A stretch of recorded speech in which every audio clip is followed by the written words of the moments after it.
Hello and welcome to Instant Transmission, a podcast where we discuss everything Dragon Ball and episode names that you will never ever hear about. Close your door and make sure you're in incognito mode because things are likely to get hot and steamy on this very special episode 69 broadcast.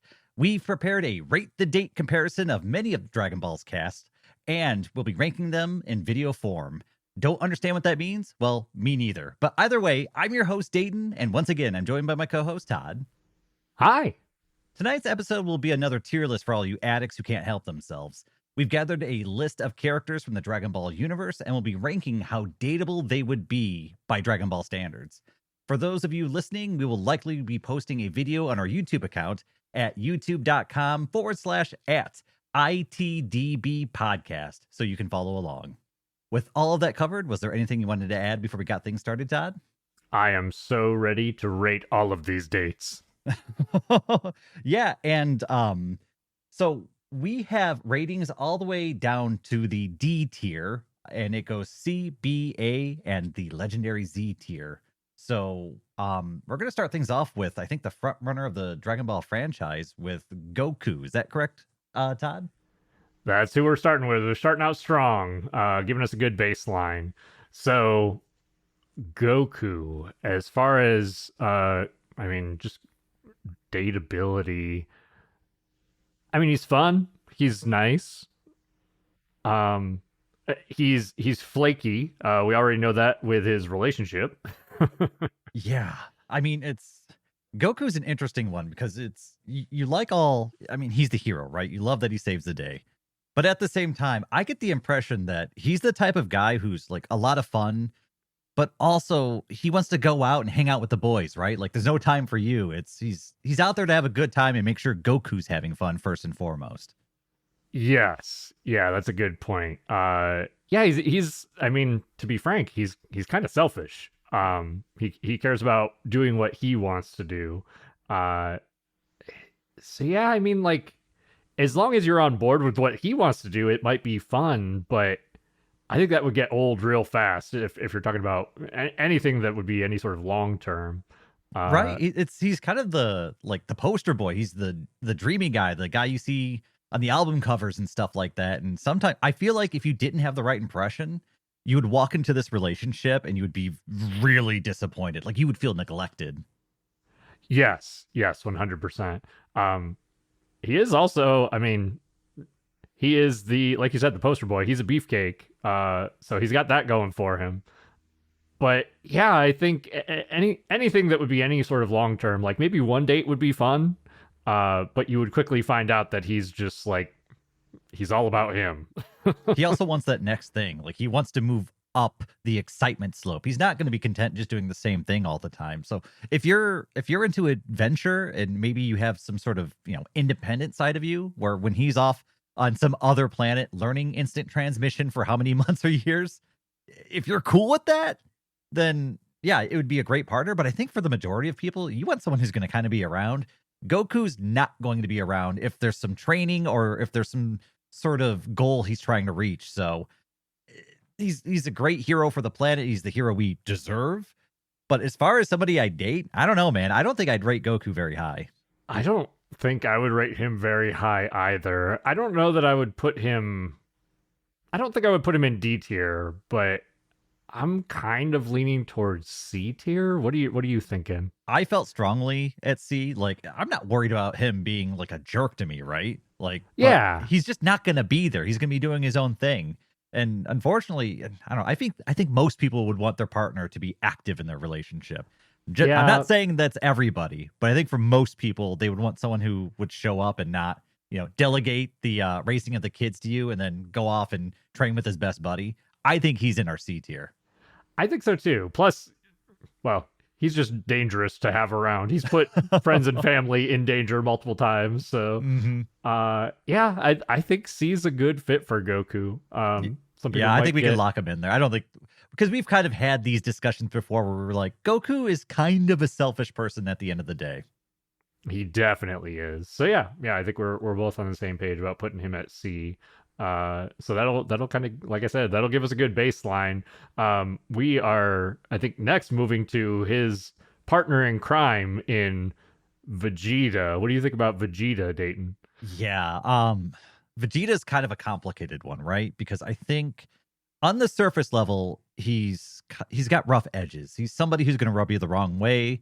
He's not really gonna sugarcoat anything he says ever. So he's somebody who I I almost feel he's kind of the opposite situation as Goku, where there's kind of this tough surface, but he's also the type who, if something was really important to you, I don't think he would miss it, but it has to actually be really important to you. He's not going to show up to a weekly event that's kind of important to you because he's got more important stuff going on. But like that big day that's kind of a cornerstone to your life, he will be there, hell or high water. And I do give him some respect as far as that goes. But also at the same time, he's got kind of a grating personality where it's a lot of ego, it's a lot of Vegeta, and you've got to be able to make room for that, and you've got to be able to endure that. So there are some upsides to him, but there's a very specific type of person who would be able to, well, deal with Vegeta, his ego, and then maybe have some room for you. Yeah, he's like he has some parallels with Goku in that way, like uh but he's also almost like an opposite to Goku, especially personality wise. Like Goku's got like the fun loving personality and would be fun, at least for a little while. Whereas Vegeta's, if he's doing, especially if he's doing something he doesn't want to do, which is basically anything but fighting and training, he's going to be a grump about it. Like he's not going to be laughing or having fun. We've seen that with his family when he takes them to the theme park and whatnot. Um, I mean, yeah, I he's reliable when it matters, which Mhm. is something that maybe you wouldn't say about Goku at least. And then there's so I mean, if we want to talk about the physical, he's buff, but he's also like you got to be into short kings and widow's peaks. So I mean, that could be a buff for some people, right? Like, yeah, it's everyone's tall. I want a short guy.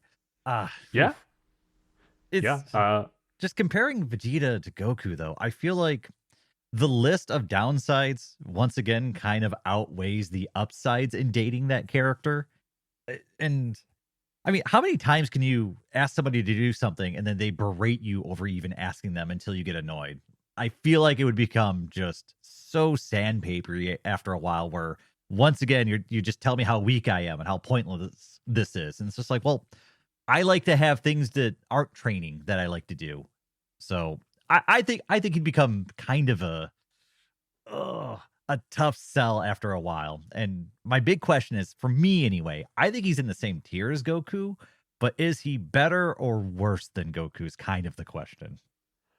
it's tricky, right? I was personally leaning below Goku mostly because of the personality part. Like at least with Goku, you do have that he's fun, right? He's fun, he's laughing, he's smiling.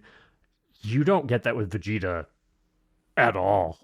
Yeah, I guess you got a point because we got like the scenes. What is it? There's a scene I believe at the end of Kai where Goku, no, or is it the end of Boo? It might be Kai, where Goku's like in the bathtub, like splashing and playing around with Goten, and they're like having fun. I think Trunks is there too. So you do get like these really fun, like kind of fatherly moments with him. There is a very small amount of being a parent in him and being like a family man. And I think when you're dating somebody, you're kind of looking for something like that. Yeah, yeah, and I would say like Vegeta's more reliable in that way, and like you said, in terms of like actually being present a little bit more. But I think Goku's more fun when he is present. So it's like I think they're close, but I think I'd hit a point where I'm like, all right, Vegeta, I don't need you to be present. Dear God. Like I just try to take the kid to the store. yeah, yeah. So I think I agree with you. I think they're on the same tier. I personally would put Vegeta a little bit below Goku though. I think I agree with you. I think that's a solid spot for him. Let's put him there. Next one. So moving from Vegeta to Yamcha, given their relationship overlaps. Um, so Yamcha, what do you think about Yamcha, Dayton? Ooh. So Yamcha's interesting, right? Because a lot of his story arc was actually pursuing Bulma, and they actually dated for quite a while. And in all honesty, it seemed like he was a pretty good partner. It seemed like Bulma was kind of sabotaging their relationship and being a little bit, I don't know, uh, overwhelming for him, kind of keeping her thumb on him a little bit too much. I know he was busy training and going out and kind of becoming famous a little bit and getting some attention that was making Bulma jealous. But I don't know how much of that he actually leaned into versus it just being kind of a perceived threat sort of thing. So I'm not sure about that. But he seems like he's actually pretty fun. It seems like he actually has a decent sense of humor. And like we make fun of him because of how much he gets, bodied and stuff like that in Dragon Ball. But he's actually incredibly powerful. He had a decent work ethic. He likes sports, which is relatively normal. Like that's a relatable human being versus what could you relate to out of the previous two, right? Like, oh, we're aliens from other planets that fight all the time. That's a tough person to have a regular conversation with over dinner. Uh, I think Yamcha, I mean, he's fit, uh, active, relatable. He's kind of funny. I mean, about the only couple downsides to him is that he he lacks a little bit of a spine sometimes, right? Like sometimes when there's something tough that needs to happen or be said, he kind of backs away from it, and that can be kind of a downer. And those tough conversations are usually the most important ones. Um, so I actually think he's a pretty darn dateable character. I'd go out on a date with Yamcha. What about you? I think I agree with most of what you said. There's some, as you touched on, there's like a little bit of controversy as to whether he was faithful or not to Bulma. It's hard to say if that was just Bulma being jealous. I think there's some like nods or points to like Yamcha was cheating on Bulma at some I mean, if point. that is the case, Um, then he goes all the way down to D hole tier. yeah, but even that is like, I mean, there's so much different Dragon Ball media. It's like, is that from just the anime? Is that just a dubism? Is that just in the video games? Like, I think there's even a side quest in the video games of like girls hitting on Yamcha effectively. Um, but yeah, other than that, like that's kind of that's the tricky point for me because everything else about Yamcha is like pretty solid as far as a dateable guy. He's one of the strongest guys on the planet, super fit. Like you said, likes sports. He seems nice, but yeah, I think also the other thing would be you touched on it, Dayton, where I'm not sure that his communication would be great. Obviously, there was like a failure to communicate between him and Balma on either one side or both sides. And he is, I mean, he deals with like world ending threats. So I can understand him being a bit of a coward, but it's kind of like baked into his character. And that's a tough sell too. Like confidence is attractive, right? So Yeah, I'm torn on him, man. Like I don't know where to put him. I don't think that he's super high. There's too many like downsides for him, I guess, or too many question marks at the very least.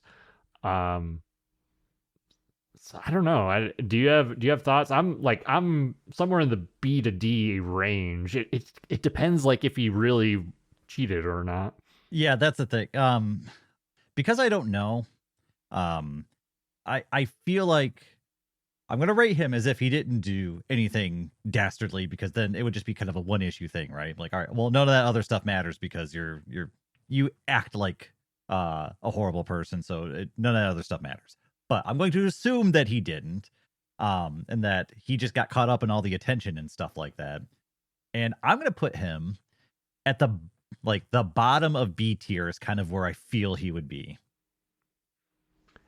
I could get on board with that. Yeah, if we're kind of giving him the benefit of the doubt under the assumption that he did not cheat on Balma. Um, yeah, I mean he's again like we said he's a little bit cowardly. Like maybe communication is questionable, but he's a nice guy. He's a strong guy. He's handsome. I mean, look at that hair. Yeah. Um, And I mean, it's like, unlike the other two, I mean, he's going to be around. As far as we know, he was pretty much always there. for Bulma. He wasn't going off to some distant land, and also he's not an alien, and that's weird. Like, I think he's closer to being a regular person than being one of the like Dragon Ball fighting prototypes who only really has a one-track mind. So I think it would be a more interesting relationship. I think we could go out and watch a baseball game and have a good time. Whereas like Goku and Vegeta, I don't think we're doing anything other than training. And if we do, they're going to be talking about how they'd rather be training the entire time, and it just would ruin the experience. Like, shut up. I know you'd rather be doing something else. I get it. That's a good point. I think that that's good justification for putting him a tier above Goku and Vegeta for sure. So yeah, we'll put him in B. We'll see if a few other people. Good job, Yamcha. You beat the two main characters at something. With an asterisk, though. Like, it's not a guaranteed win. That's right. That's right. But, well, good on you, Yamcha. You deserve a W at some point. Oh, God. Oh, God. Look at who's next. So, moving into our Ginyu Force lineup, we start at the bottom of the totem pole with everybody's favorite time stopper, Guldo. What do you think about Guldo, Dayton? You mentioned Short King earlier, and this guy's definitely a Short King. He might be, he's almost the shortest character on our list. I just noticed or remembered somebody else. He's possibly the shortest character on our list. He's also very much an alien with eyes on the side of his head, but there's a lot going on with this character, right? Like, he's got his power to be able to stop time.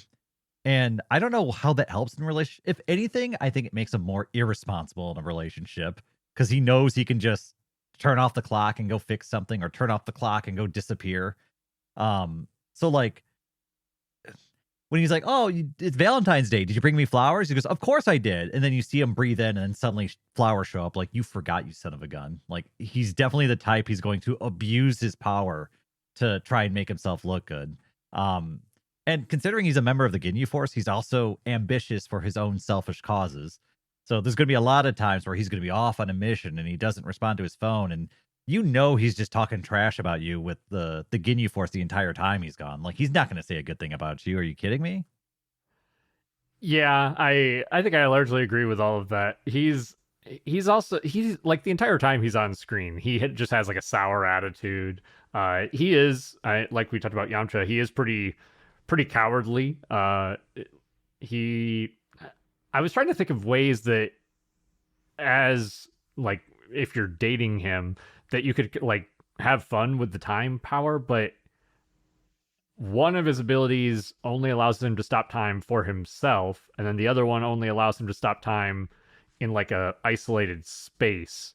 So maybe the second one, there's some ways to use it, but I wasn't coming up with anything exciting or fun off the top of my head. And then, yeah, he's part of the Ginyu Force, which you kind of get this like bro mentality. Like, he wants to spend time with, his bros, and yeah, who knows what he's telling all of them. Oh God, they're the type of group that like all show up and they just complain about their significant others while they're hanging out, and just like, oh, like, he's talking trash about you when he's out there, and it's just like that. After a while, that would get under my skin so badly. Oh, I don't know if I'd be able to do it. Yeah, and while I don't have anything against aliens, he's not my cup of tea when it comes to the alien sort. Yeah, the eyes might be a little bit weird. I don't know. I mean, looks are definitely up to the taste of the viewer, but yeah, he's an interesting one. I mean, he also gets kind of pushed around. He's kind of the bottom of the Ginyu Force, so I get like kind of the squirrely vibes out of him. I mean, he's definitely a type. I bet you he's got enough charm to get you in, to get you on that first date. But I bet you it goes south real quick with him, as the conversation is self-centered and he's forgetful, and he uses his stop power to make up for it. And you're just like, I don't know, just everything about you annoys me, you little shit. Yeah, pretty much. I don't think that we had a single positive thing to say about him. Is he our first D tier? I think he's a D tier. Unless you're into short dudes, then he's D tier. But he's got to be down in the D tier. I don't think it's a great relationship.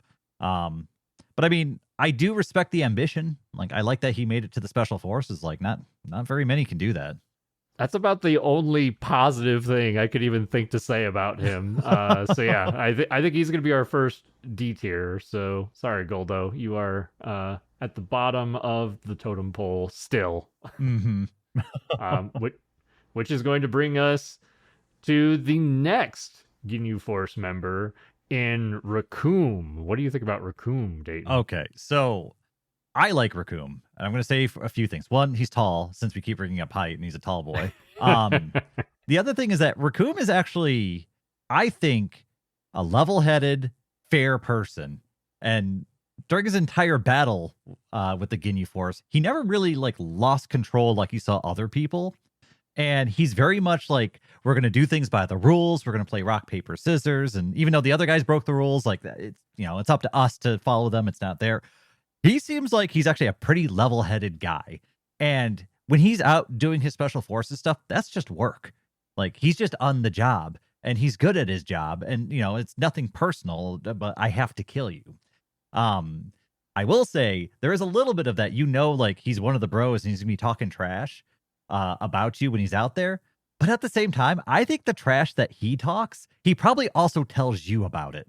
Like, he's the type who's just like, you snore funny in your sleep. And then when he's out with the boys, he talks about how you snore in your sleep. Like, it's happening, but he tells you it's happening. Yeah, those are all good points. I think I largely agree with that too, because even, yeah, while he's fighting, he's laughing, he's having a good time, he's making jokes, he is murdering children, but that's just part of the job. Mm-hmm, mm-hmm. But yeah, he's a big, tall, buff, handsome dude. He's maybe not the brightest crayon in the box. So you're not gonna be having super deep conversations with him, maybe. But if you're just, in for a good time, I think he'd be a pretty good date, honestly. Yeah, I mean, it wouldn't be the worst. You have to have a pretty good sense of humor with him, though, because he's definitely nothing's off the table. If something offends you, he's not gonna hold back. He's gonna say it.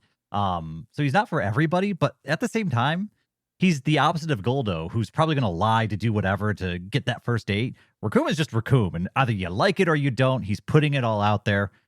I got respect for the guy. Definitely dateable for me. I think he should be an A tier. I agree. I like that sort of transparency in somebody. I'd rather somebody just be open and honest with me, even if this is something I don't necessarily want to hear. And I think he's just a very transparent guy. So weirdly, yeah, I think Raccoon is an A tier dateable guy. Yeah, absolutely. And I mean, you could say that there are some similarities between him and Vegeta, but the biggest difference, though, is that he's not a dick about not being interested in like maybe the stuff that you want to do, right? But I think Raccoon would negotiate with you and be like, "Well, I don't want to do that all the time. Like, I'll do it then, and then I get to do. Raccoon gets to do what Raccoon wants to do." Like, I think he would give you some leeway, and that goes a long way. Yeah, I definitely agree. Yeah, so weirdly, I think next we've got Jace from the Ginyu Force. What do you think about Jace? Oh my gosh. So, man, Jace is going to be an interesting one because I feel like Jace probably has a motor mouth. Like, he's the type of guy who just does not stop talking about himself, his friends, how your music is bad and his music is good. I think Jace is the kind of guy who just starts getting annoying after a while. He's always going to be middle management and never upper management, and that's going to drive him like crazy because he knows that's the situation, but he's going to tell you about how he's going to get to that upper management job, and he's never going to get there. He's not ambitious enough. He's not going to put in the work, but he will put in the talk. Yeah, Jace strikes me as both the pretty boy, which I don't like, just like he's very full of himself, but then also a kiss ass, which I also don't like. So these are bad traits. A lot of bad traits in one character. Yeah, 100%. Yeah, I think he like in some of the fights he like cheats and breaks the rules, or if you want to say he's just being, he's not being fair if you want to put it that way. Mm-hmm. he I don't know, he talks shit, but he can't, a lot of times it feels like he can't back it up. Like I don't, as far as dating Jace, like he's handsome. He's a good looking dude. He's got that going for him. He's got flair. He can dance. He can pose. Um, but his personality just does not make up for that. Yeah, he's just a fling. You have fun with him and you dump him. Like you don't want to stick around with it because he's going to drag you down with him, and you don't want to be a part of that. Yeah, yeah. So I would definitely put him above Goldo. Mm, like the way that you mentioned it with the fling, I almost want to put him towards like the bottom of C. But what are you thinking, Dayton? Yeah, it's top of D, bottom of C. It's somewhere in there. I'm actually kind of leaning towards the D tier because I don't think Okay. there's hardly any redeemable qualities with him other than the most shallow ones, right? The looks, I mean, he's in the Ginyu Force. He's semi-successful. Yeah, I'd put him in D tier. Pretty much undateable. Everything you want out of him is pretty shallow, and so you use him up, you throw him away, and you move on to the next one. Yeah, yeah, I could definitely agree with that. I was kind of in between C and D. So yeah, I think top of D, better than a Goldo, but not by much. It's not good company for you, Jace. Nope, nope. Which is going to bring us to the next Ginyu Force member in Berter. What do you think about Berter, Dayton? Ooh, Birder, man, he's definitely the guy who's always talking about his his high school football days, right? Um, I Just look at don't those have shoulders. I don't have a strong sense of where I'd put Berter because he's a one-dimensional character. It's how fast he is. And as far as other things go, I mean, he teamed up with Jace to try and take out Goku, and I don't know if that was against the rules or not. It didn't matter. I don't know. I I don't think he has much of a personality. I think he just likes to go fast. He's got a one-track mind, and he runs that track as fast as he can. I don't think he's much better than Jace, but I don't know. He doesn't have the looks either, so we're kind of like splitting hairs here when it comes to this guy. Yeah, I don't have a lot of positives to say about him beyond, like, for all the Ginyu Force, they're all like, they're ambitious and successful. Like, okay, sure. But beyond that, yeah, like you said, he's gonna be full of himself. He's gonna talk about how fast he is. He's the fastest in the universe. Mhm. And Which isn't yeah, always a like good thing, by the way. I was about to say, in the world of dating, yeah. Yeah, So it's not good. yeah, I don't think it's a good relationship with him. I don't think it's a very deep relationship with him. He doesn't seem like the type who can have a deep or long lasting relationship. So I think he's somewhere around Jace. It's just whether or not you think he's better or worse than him. I would agree. I think for me personally, just because Jace is like the pretty boy and might not be a bad fling, I would put Birder below him. But Hell yeah, put him what are below your him. Jace is thoughts? hot. Get that guy down there. Jace is hot, man. He's a hot alien. So yeah, we've got well, funny enough, 3 out of 5 Ginyu Force in D tier with Raccoon up in A. But that's gonna bring us up to the captain of the Ginyu Force, Captain Ginyu himself. What do you think about him, Dayton? Oh man. So Captain's he's a complicated character, right? Especially because it's hard to base looks because he can look however he wants. And so the thing is he could be hot one day and then not hot the next day. It'd be weird getting used to somebody who's somebody else every now and then. I don't know Ooh. how I would be able to wrap my head around that. It would definitely make it complicated. Um, I don't know. As far as personality goes, though, I mean, he is ambitious. He's proud of his team, which I do like. So it seems like he's proud to be the captain of the Ginyu Force. Honestly doesn't seem like he wants to be anything else. He wants him, he wants his squad, and he wants them to do well, which is admirable in a weird way. He is kind of a dirty fighter, but at the same time, if your like technique is swapping bodies, I kind of feel like that's how you would fight if you're trying to be effective. So I don't necessarily put that against him because it's not like he's going out and being in martial arts tournaments. He's doing special forces stuff, like he's fighting in wars. So the stuff that he's doing kind of makes more sense from that perspective. I don't think the captain is an all bad guy, but I do think he's the type of guy who's going to be obsessed with his work at the office. And so I think there might be some neglect in that relationship. I think he'd be cordial, but I don't know if he'd be like there. I think you'd get lonely after a while dating somebody like the captain. Yeah, I your first statement was probably the really expresses the way that I feel that he's complicated. Like there's a lot of facets to him. Um you touched on a lot of it. Like he's a working man who's really like invested in his work, which has its own pros and cons. He's he's strong, he's confident. You don't know necessarily what you're getting as far as looks.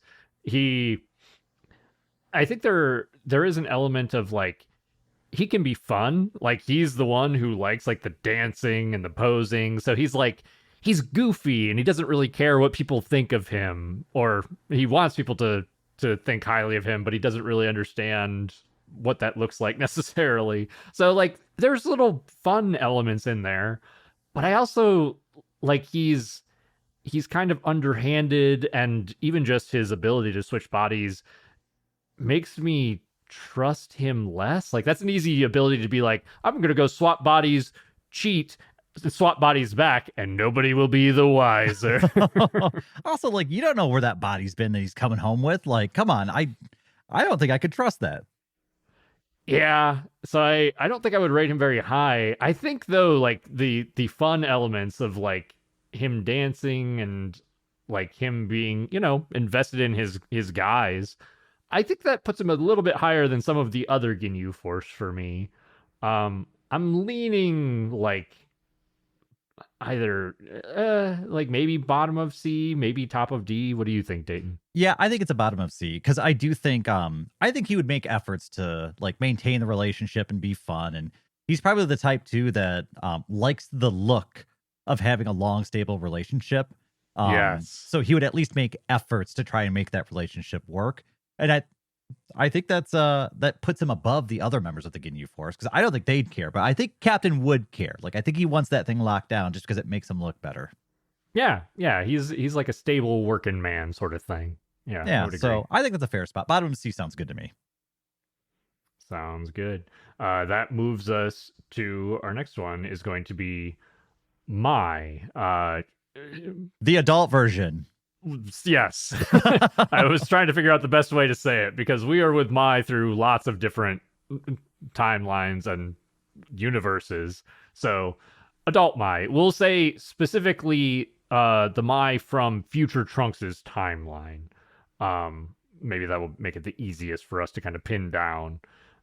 What do you think about her, Dayton? She's a very complicated character in my eyes, just because of the journey she's gone through up till that point. If it's specifically from the Trunks timeline, I feel like she didn't have much of a choice to become a better person because of the situation that they were in.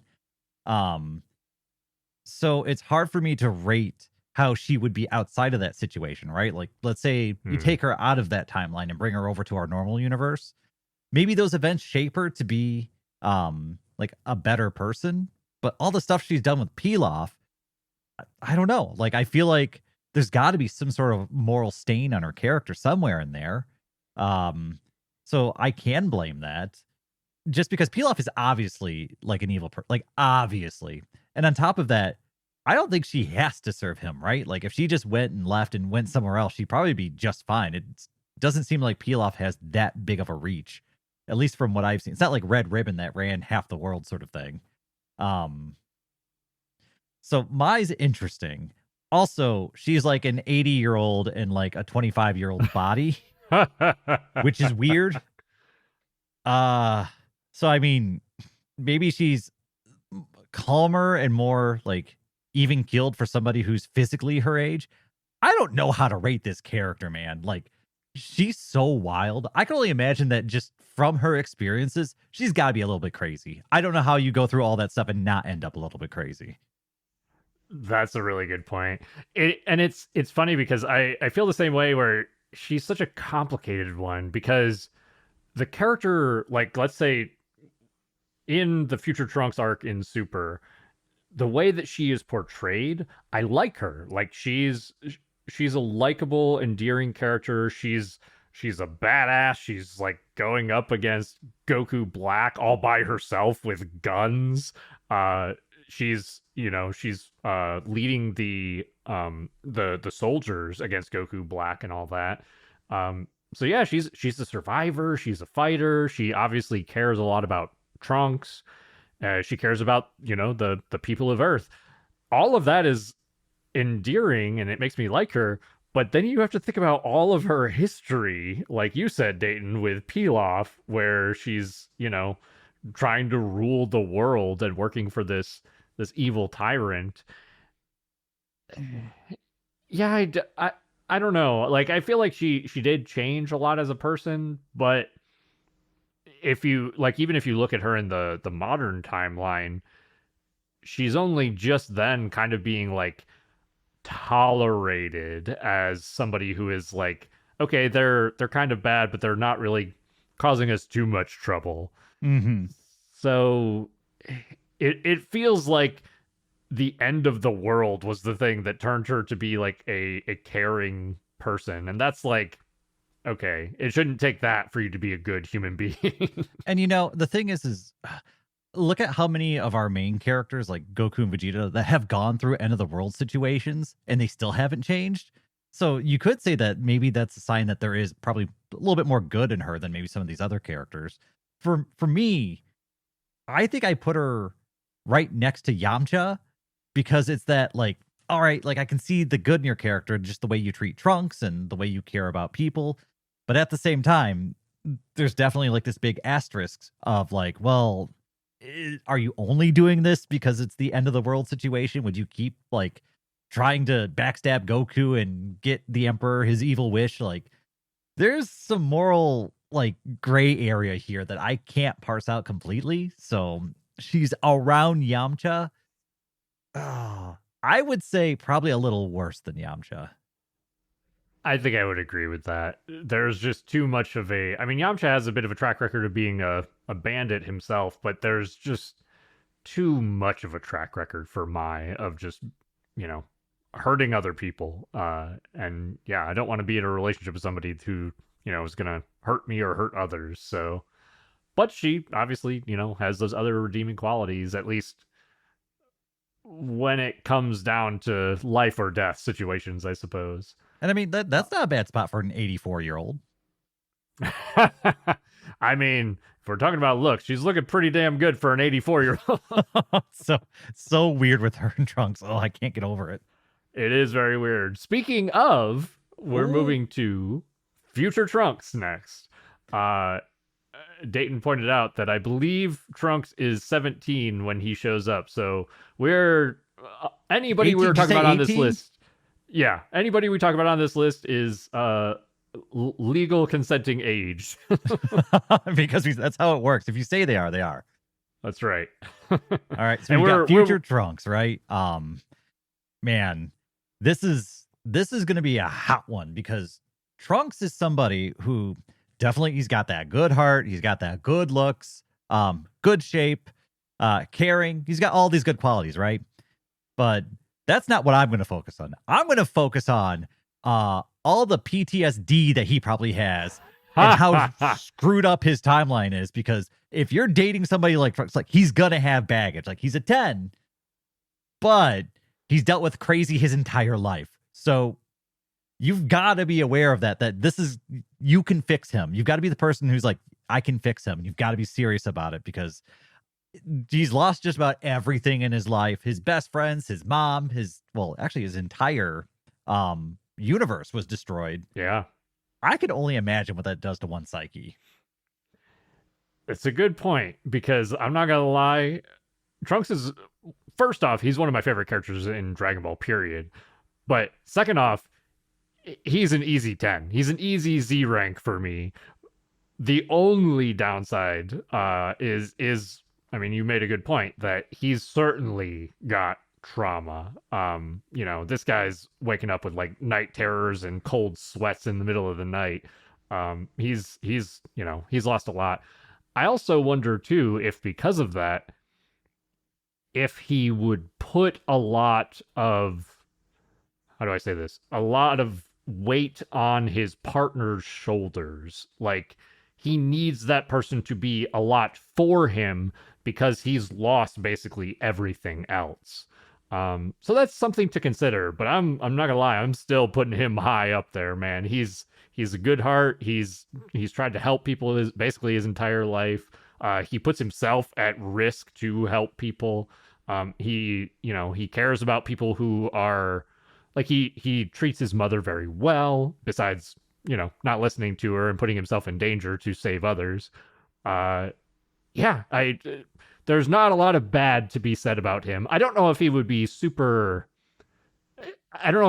fun, like joke a lot. Like he's a very serious person, I think. So maybe that's a downside. I still think he's up there though. I mean, compared to the cast of characters in Dragon Ball, I think it's got to be a Z tier because they're all kind of weird and messed up in their own. I mean, we're talking about like aliens and stuff that save the universe. His stuff is like post-war trauma sort of thing, right? Like that's not going to rule that out. It's something you have to be aware of. It's not like it's a clean slate, but yeah, you absolutely like put that character in Z tier. I mean, they're going to be loyal, they're going to be honest. I, I mean, there's no downside, man. Like, go get it. Good job, the 84-year-old Mai. You pretty much bagged the best one possible. Not just in your timeline, but in every timeline. Yeah, basically. So yeah, I think Hot Boy Trunks is going in Z Hot tier. boy, Everybody, 18-year-old Trunks. Yep. that's right. Speaking of the Brief family, that brings us to Balma. So Trunks' mother, Balma. Oh man, this is. I'm gonna let you know right now. I would not be able to stand 5 minutes with Balma. Ha! Her personality is so aggressive, and she's so shallow and so vain.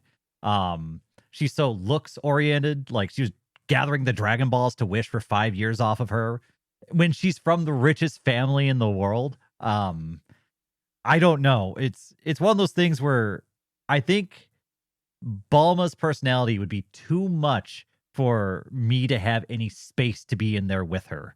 And I think it would eventually just like grate me down to nothing. The only upsides I would say are one, she hot dough, and she rich dough. That's pretty cool. I mean, she's got a decent heart when it counts, but like, I mean, I don't know. I just feel like I'd be overwhelmed by her. Like, there's a reason why I think she ended up with Vegeta and and not maybe some of the other characters. Yeah. I don't know. This is an interesting one. This might be one of the first ones that we're like a little bit divided on between you and me, because while I do agree with basically everything that you had to say, there's a lot of positives there, man. Like, I mean, she is very attractive. She is one of the richest people on the planet. Not to be a gold digger, but hey, man, it's a perk. Hey, money's a great personality trait, right? I mean,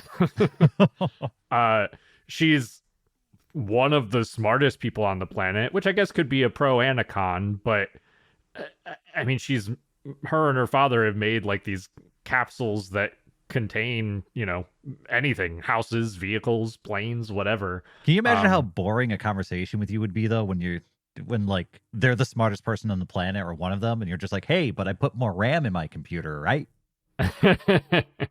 I get what you mean for sure. So like the flip side of that though is like if you look at it, it might be boring for her. So she might be put off by that sort of thing, but talking with her, she almost certainly has a lot of interesting stuff to talk about. Even just she's been on tons of like adventures and stories with Goku and stuff too. Like, I don't know. I get what you mean. Like, she is vain for sure, but also she takes care of herself. She looks good, even if it's with the Dragon Balls. I don't know. Go ahead. Oh no. I was just thinking, I was just like, man, like she do look good, but man, I feel like that's putting your dipstick in crazy on that one. Like, I don't know if I want to get anywhere near that one. Sure. She's loyal too. Well, maybe not when it comes to Yamcha, but she's loyal with her friends. And there were, there were questionable circumstances with Yamcha too. Um, I don't know. I would rate her pretty high. I would put her probably like A or B myself. What are you Ooh. thinking? See, I was gonna put her right next to Vegeta. I was like, you two belong together. So, um, I'd be Okay, fine cutting it down the middle, maybe putting her at the bottom of B tier. we could do that. Uh, yeah. Let's see. So you think she would still be below Yamcha and Mai? Is that where you would put her? I mean, I would put her way lower than that, but yeah, Okay.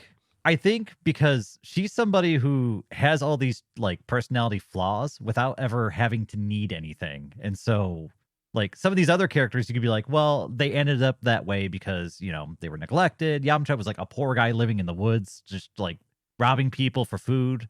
Um Balma is from the richest family in the world and has never wanted and is still like berating people for not thinking about her or calling her pretty or misjudging her. Like she's incredibly vain.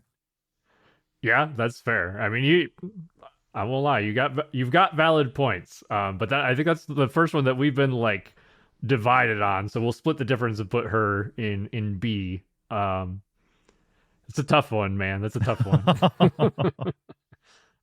So we're basically moving from what I would say is like the classic Dragon Ball bombshell character to what is maybe the more modern bombshell character in Chilai.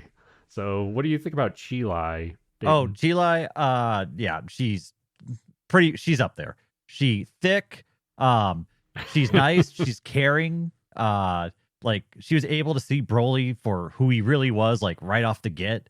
And I mean, it tells me that she's got like incredibly high like empathy. Like her emotional IQ is definitely higher than a lot of other people. So she might even be the type who can understand you better than you do.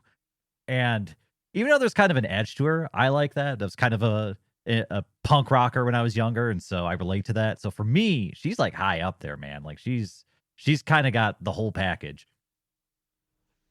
I agree. I'm trying to think of downsides to Chilai, and I'm really struggling to come up with anything.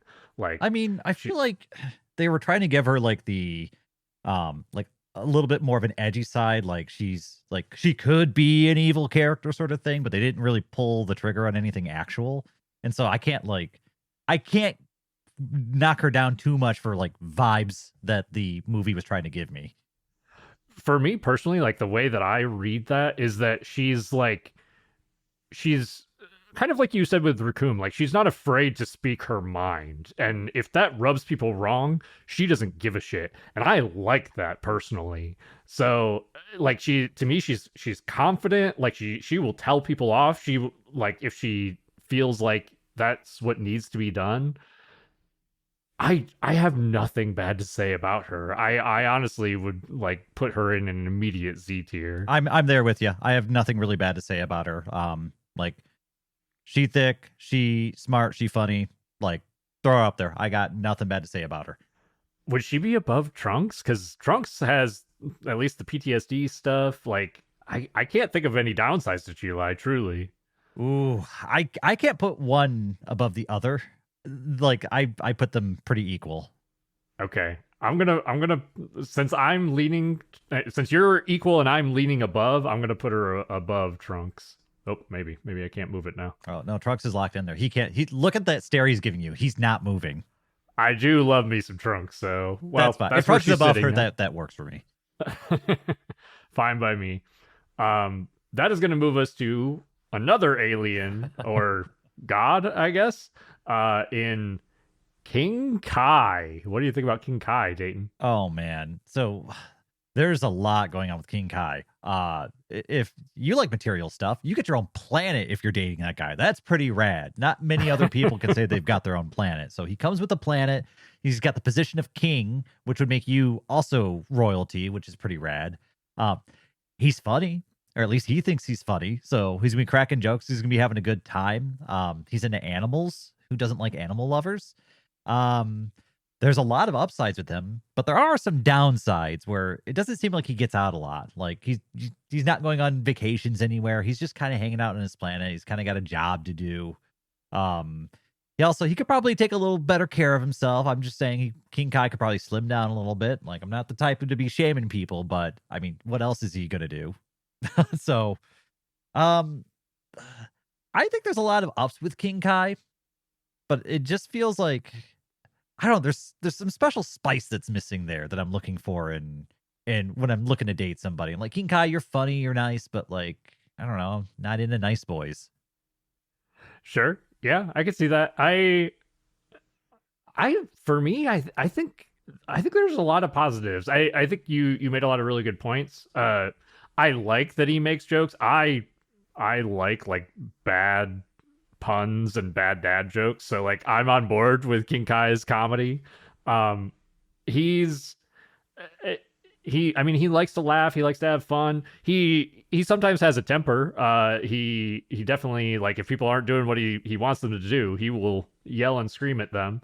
Usually with their best interests in mind though. He can certainly teach you some cool ass shit. Um yeah, I think that one of his biggest downsides is that he's probably not the most social creature on the planet. And I think that shows both in his sense of humor and in the way that he communicates and interacts with people. But I think overall, I mean, he's the god of whatever their solar system is. He has everybody's best interests in mind. I think I'd rate him pretty high. I gotta say. What do I you think I'm think, right there Dayton? with you. I'm somewhere in the A and B tier area. Yeah, He's definitely same. better than C. I don't think he's Z tier. I do feel like there's probably a maturity issue with King Kai, which is when you're having fun, that's fun. But when there are some more serious situations, I could see him making jokes at maybe inappropriate times, or when you're looking for an answer and you're just not getting it. That might be annoying. But I'm not rating that too much. But I think he's either low A or high B. What do you think? I'm right in there with you. I think he is above Yamcha for sure. Um, I I think he's probably below Raccoon, so I can either put him. I like him a lot, honestly. I would probably put him at the bottom of A. I think so. Yeah, I think that's where he needs to go. Which it's weird that I'm putting Raccoon above him because he's like an evil character. But his brutal honesty is why I like Raccoon. That's why I put him so high. I feel the same way. I like that trait about Raccoon a lot. That will move us back to our Earth characters in Chi Chi. What do you think about Chi Chi, Dayton? Chi Chi's gonna be interesting because I feel like we see a lot of her worst side around Goku, but half the time I agree with her because Goku is a flake. He's not there with the kids for years at a time. She's doing everything on her own. So I understand her frustration with Goku. She does kind of have that Bulma personality trait of just being a very strong personality. And that might be a bit much. So you have to be the type of person who can coexist with that. But she is very caring. Um, and she does care a ton about her family. And if you're dating somebody, well, you probably care about family, I would assume. So that is an admirable trait. Um, yeah, she's a very complex character. I think for me, the big thing that Chi Chi's missing from my perspective is that fun factor. Um, and that's kind of a balancing act is you need to be able to balance out like the serious stuff, your family stuff with the fun you're having. And sometimes I feel like Chi Chi's kind of a downer. Sometimes I do think we need to go out and have fun and have a good time, but she shuts that down, which isn't the worst thing, right? Like that's not terrible. Like I know she's being honest with me. Um, I know she's going to care about the family and be there, but like, come on, let's go do something fun. I want to go train with the boys. You say I can never do it. I have to do it sometimes. And so I could see there being kind of a control side of her that I wouldn't like, but at the same time, I think it's exaggerated because of how horrible Goku is. Yeah, that's the tricky part, man, is that we are always shown her telling Goku he can't go train, he can't go fight, that he needs to work. But the problem is that while we are watching from Goku's perspective and we want him to go do fun stuff like training and fighting because that's why we're watching the fucking show, Chi Chi is trying to raise a family and she wants her husband, her partner, around more often. She wants him to provide for his children. She wants him to be an example for their children. So while I don't like watching her yell at Goku in the show, it's hard to fault her for that when it comes to relationships at the same time. I think my biggest problem with Chi Chi, like she's a very caring person. She runs that household, man. She takes care of her fucking family. So major props for her and all that stuff. My biggest problem is probably your same one, Dayton, in that she's yelling all the time. She's we don't get to see her be fun very often. I think the only thing that we really know that she did is like with Goten. She trained him with fighting, which is cool, awesome. So that's an awesome mom. But she didn't do that with Gohan. Gohan, she was like, hit the books. I want you to be smart. And while there's an argument to be made there because of the way that Goku acts, I want somebody who's going to be who can balance those things, who can be fun and also take care of business. I think she's a little bit too much business side and a little less of the fun side than I would prefer. I think I agree with you. It's tough because I'm looking at where I would place her, and man, Ooh. I feel like there's a lot of similar personality flaws with her that there are in Bulma, so I put them very closely to each other. Okay. And the way that they yell, the way they get upset, the way that they kind of berate you, I don't like that. Like I'm not a big fan of that. Don't berate your partner. So for me, do I rate her better or worse than Bulma is my question. And I'm going to say worse because Bulma's rich. I mean, like if I'm going to deal with it, I might as well, get a mass fortune with it. admittedly, I was gonna put her below Bulma myself. I probably would have even put Bulma in A because I like Bulma a lot. But yeah, I don't know. I mean, Chi Chi's pretty. She's like a hardworking country girl though. Like it's Bulma comes with some perks. Let's be real. yeah. They're not small perks; they're big perks. Yeah, for sure. Oh, sorry, Chi Chi. You weren't rich enough to make it up in the tier list, so you gotta be down there. That's about right. All right. Well, that brings us back to the alien side of things in Lord Frieza. What do you think, Dayton? All right. Are you the type of person who never wants to make a decision in your own life? Are you the type of person who wants your partner to pick everything, right? Like, where are we going? What are we eating? Where are we living? If you're looking for somebody who's going to make all those decisions for you, Frieza's the perfect partner. Perfect. You don't have to ever have a thought. Frieza will figure that out. You just got to go along for the ride. However, if you're the type of person who has thoughts, Frieza probably won't be the best partner because that is going to be the most selfish relationship you will ever be in. Yeah. For sure. If you're somebody who wants somebody to run the show, I mean, Frieza might not be a bad choice. You know what? I'm just gonna say it. I don't even know if Frieza has genitals. Let's be real. Like, I don't know how that works. I don't know if they're asexual. I have no idea. But that's definitely something to take into consideration. I personally would not like somebody. I personally prefer genitals. Oh, wow, bold statement. I mean, well, you're not wrong. Personally, I wouldn't like somebody like you said, like Frieza, who is like they're going to run the show. They are going to tell you what to do, when to do it, how to do it. That's not my cup of tea. And they're not going to be like. I mean, Frieza's smart. Frieza's going to be a good talker. I couldn't deal with it. I couldn't deal with being told how to do everything all the time. Oh yeah, and like you forgot to do a chore that day, and then Frieza comes home and starts yelling at you because he's had a bad day at, at his job ruling the universe, and it's just like, oh my god, dude, it was so busy. The kid was up the whole time. I didn't have time to make dinner, and now you're making it my problem. Like, no, I'm not dealing with that. I mean, you respect the title, you respect the hours put in at their job, but that's a person that has no home life, and you do not want to be a part of that either. No. And then he's just always whining about, I want to be immortal. Yeah. I don't want to hear it. Yeah, we all do Um, Frieza. Anyway, here's your leftovers. I think we're both feeling pretty low on him. What are we thinking? Like C, I D? think Frieza's the worst person on this list so far. Like, you are not getting hardly anything out of this relationship. You think worse than Goldo too? Yeah, yeah. I think Goldo would probably do like crack some jokes and make you laugh a little bit. Frieza's not making you laugh.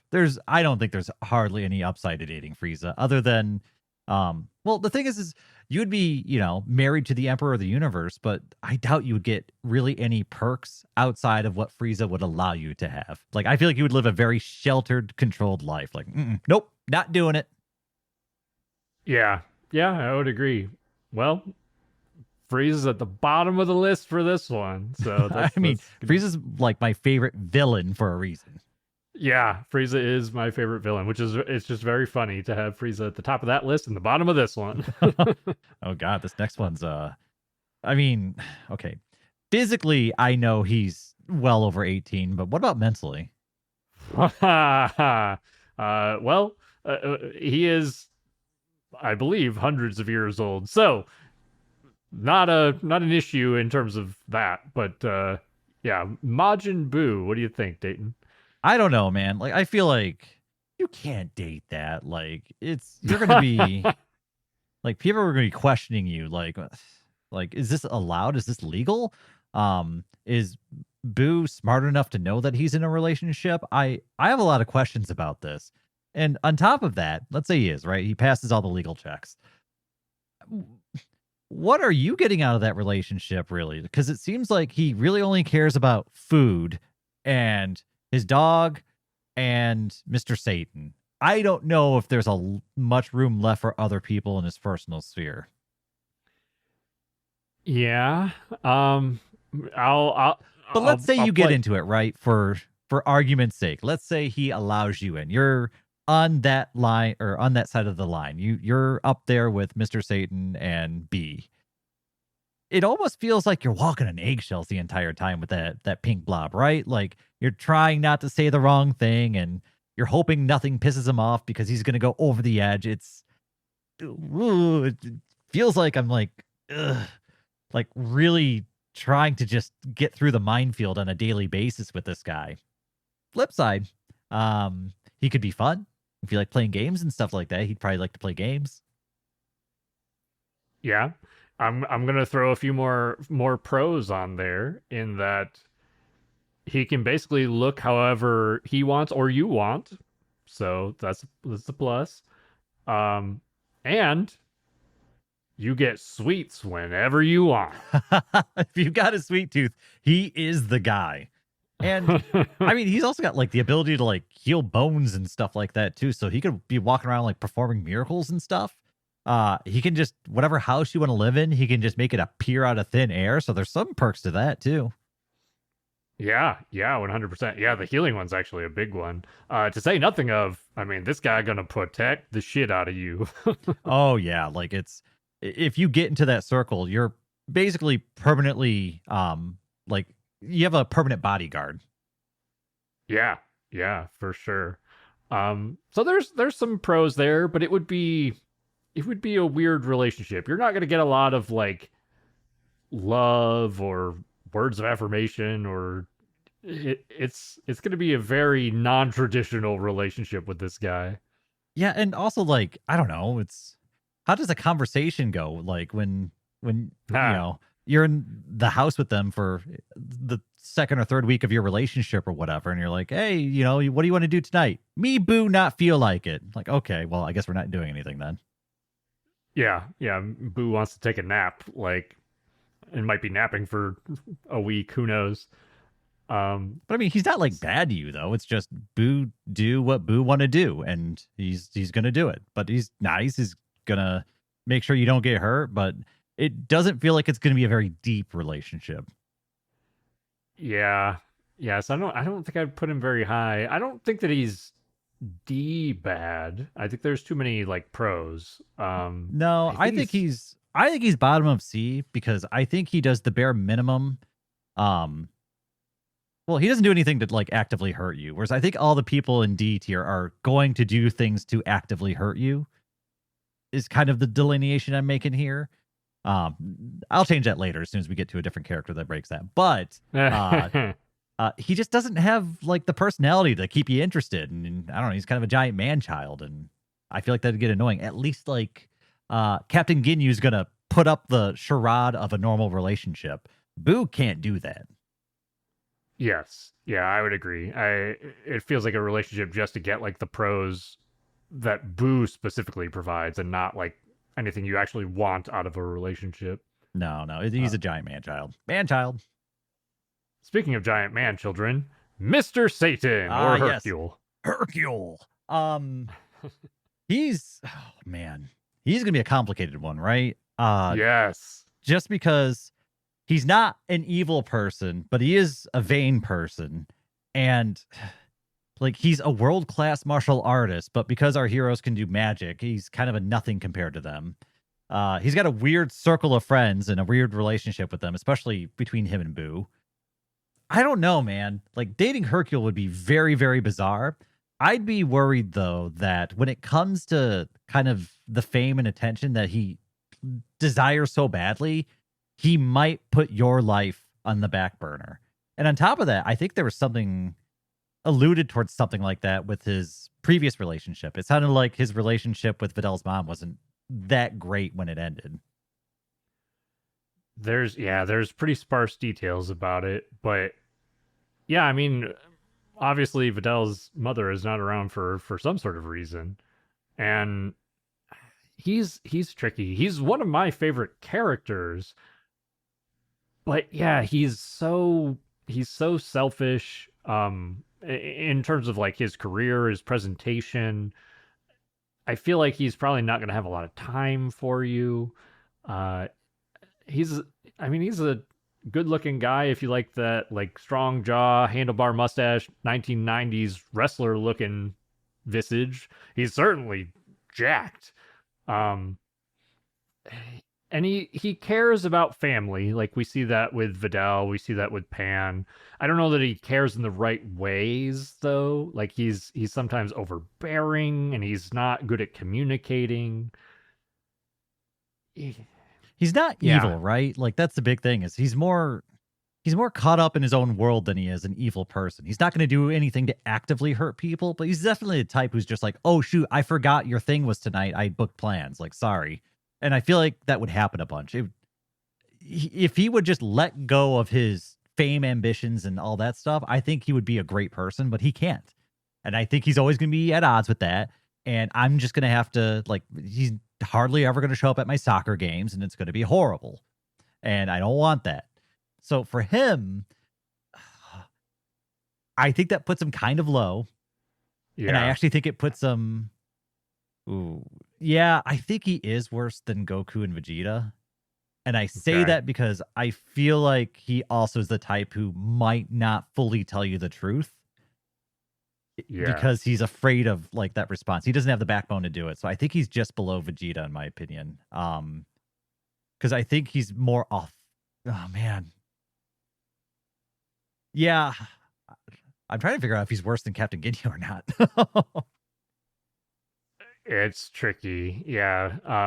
He I might was be thinking the because same. I could see Captain Ginyu having that like sense of duty to do what he needs to for his family, even if it is Ooh. all for vain reasons. I feel like he would be like if he says he's showing up to your soccer game, he will wrap up that special mission in time so that way he makes it to it. It's a good point.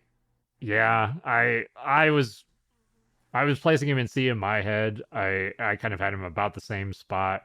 Ginyu was like the X factor there, where I'm like, I'm not sure which side of Ginyu it should be, but You make a good point. Ginyu's probably more reliable, honestly. Yeah, so that's why I think he's actually below there. And it's we're not rating how evil or good characters are. We're rating their dateability. And I think Captain Ginyu is more dateable than Mr. Satan. That's right. Get that horny action on there. Speaking of horny action, we got King Yema. Oh man. Man, if you're into tall boys, he definitely takes the cake. That is a big motherfucker. Look at that beard. Yeah, that's a pretty epic beard.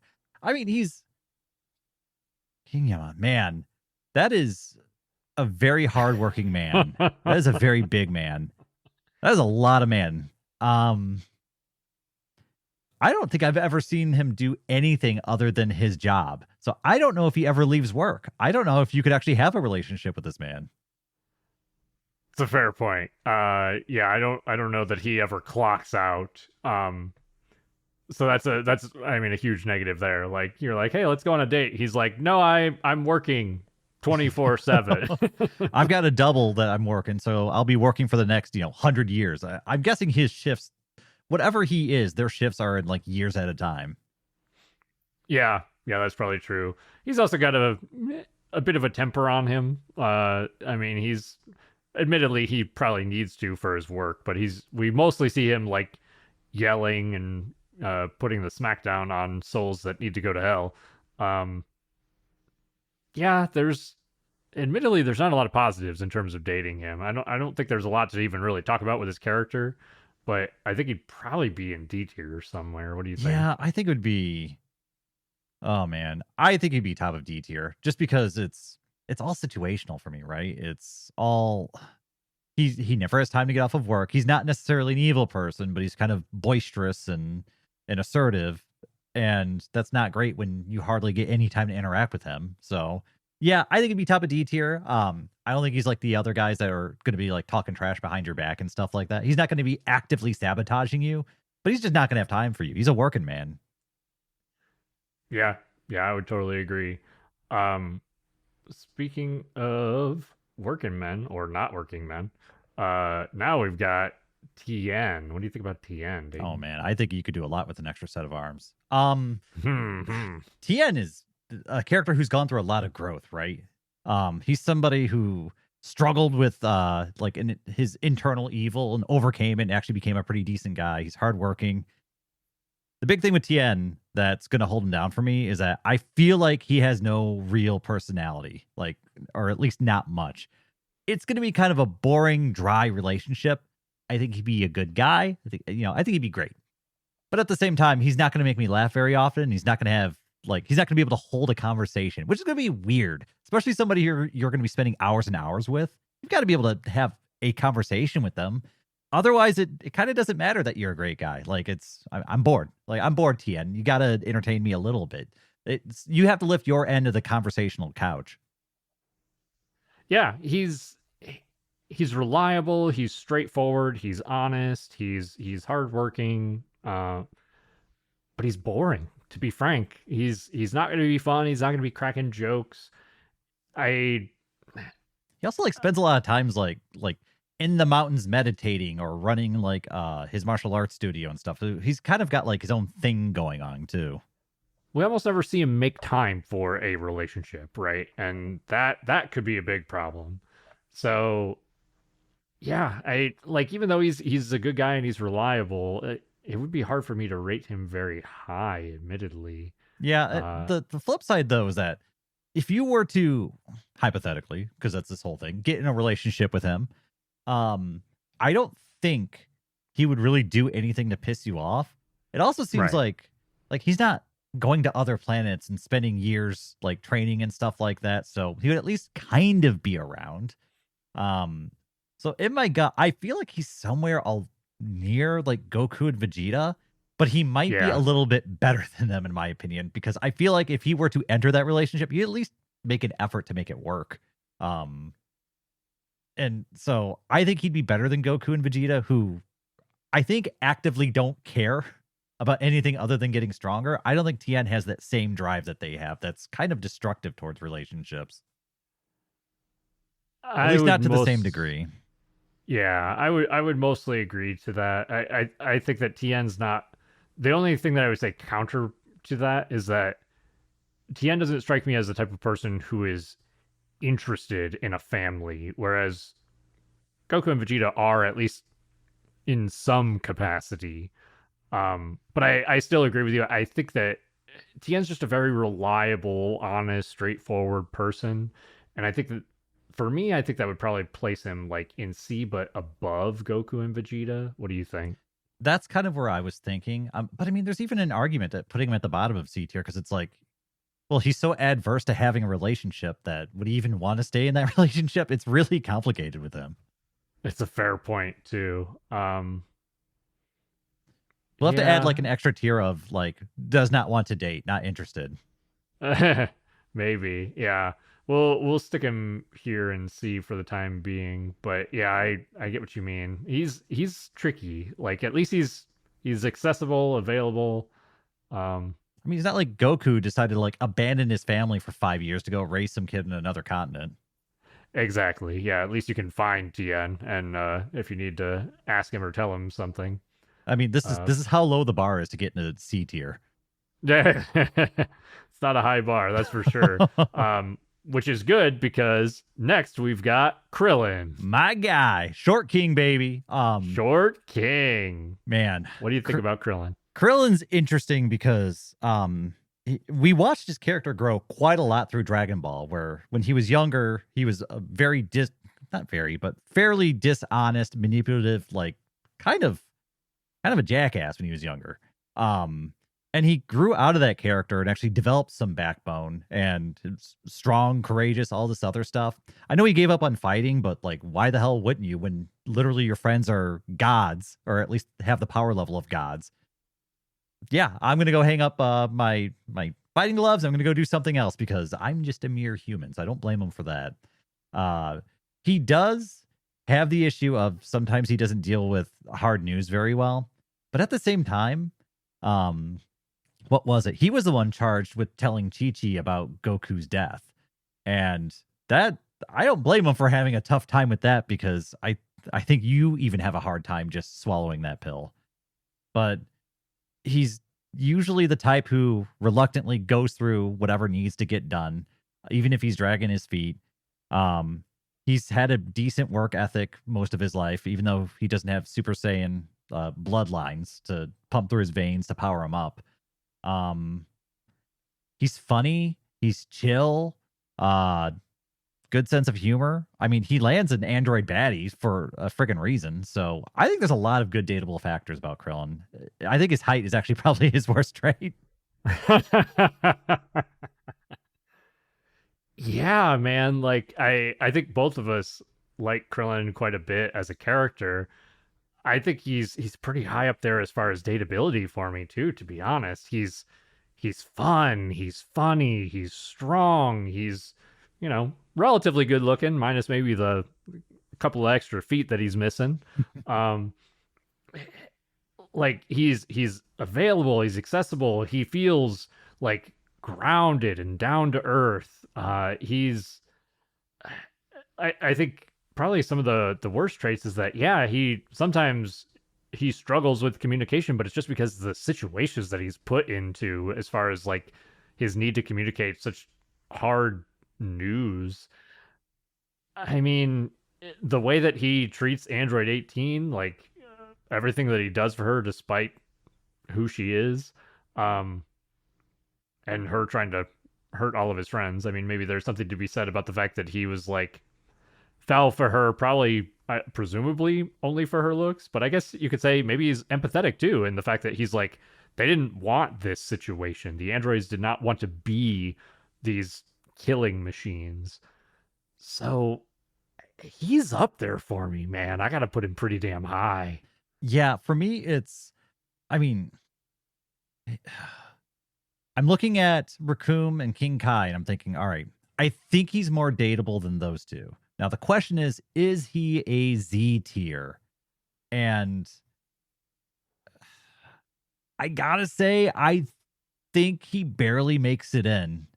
I think he is a Z tier because I'm really struggling to find flaws with this guy. I mean, he went out and got a normal job to support his family. He has, stood up to monsters that would just crush him, right? Like he's fought against beings that are in beyond your comprehension powerful and has stood his ground. He's gone to other planets to like get the Dragon Balls to save his friends. I mean, what hasn't he done? Like he's somebody who, even though he doesn't want to do the heroic or courageous thing, he does it anyway. And I think that's even more admirable, right? It's more courageous to push through your fear than to not have fear at all. Yeah, yeah.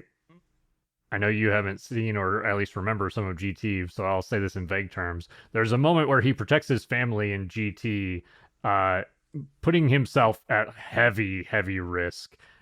And that's the sort of person that, like, if I want to date a person, not that I need to be protected, but somebody who has that heart in them, like that is a Z tier if I've ever seen one. So yeah, I think for sure he's maybe bottom of Z tier, but for sure Z tier. Yeah, I put him bottom of Z tier because he still has his faults, but he works and he fights through them. And I think that shouldn't be held too much against him.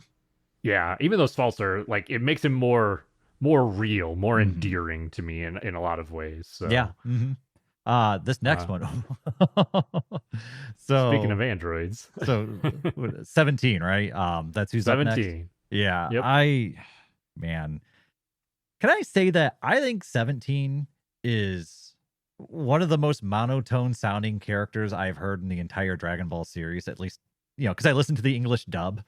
I feel like there's like no articulation in his voice. It's all the same monotone speech. I think it's intentional, but I get what you mean. When we're talking about dateability, that's not something that you really is desirable. Like, give me some emotion. Like, gosh, if that translate into the bedroom, then like it's not going anywhere. That relationship should be broken off. Uh, that's a good point. He would not be exciting in the bedroom. We're not doing any fun dirty talk with 17. I will say though, like he's definitely going to be for a particular person. Like he's got his animal reserve, right? And he focuses in on that.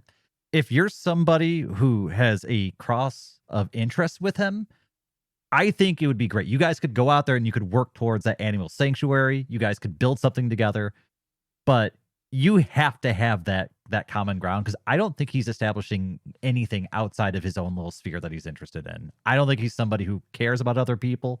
He lives on an island for a reason. Yeah, yeah. Yeah, I don't I'm trying to think of like positives for him. Like I really don't have a whole lot. Like he wants to protect the animals. I think he does want a family, which I guess is a positive. Um How else is he gonna get a he's family when he lives on an island by himself fighting bandits who want to steal animals or something? I forget why they're trying to go to his island, but he fights bandits on his island. it's poachers. They're trying to kill the animals for like their whatever resources or just to get money basically. Um but yeah, he's I don't know. I'm really struggling to come up with positives. I guess a positive is that he didn't try to murder everybody in the modern timeline. Hey, there you go. uh, That's an up. he's good looking. If you he's not like he doesn't have the buff look that the other characters have. So he's kind of like a I don't know, like a slender pretty boy sort of look. But yeah, I don't have a lot of positives. He'd be boring in my mind. Yeah, I think I agree. I think for me, I think I put him just right above Boo, just because at least I could have a conversation with him. Whereas Boo, I feel like I'd be talking to like a 3-year-old, and that would be even worse. So it's Yeah. not great. He's bottom of C tier. He's not going to do anything to actively like harm me or hurt our relationship. Or he probably doesn't even care what I do. I could probably do whatever I want. He could find me like doing meth, and he'd be like, "Well, all right, I got to go to my animal sanctuary."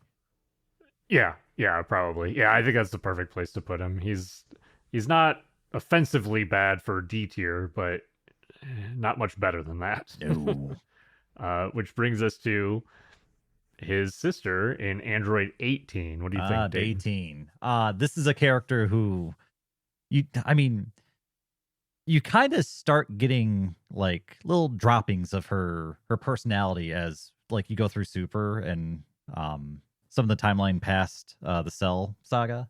And there's the one scene I think of in particular is when Krillin's sitting there playing cards and 18's standing behind one of the people he's playing cards against, and she's like trying to eyeball like the cheaty moves to him. That's fun. like she's definitely the type who has like a fun personality underneath that kind of serious like hard look. And she's also a no nonsense type, so which is weird because she's dating Krillin who tells jokes all the time.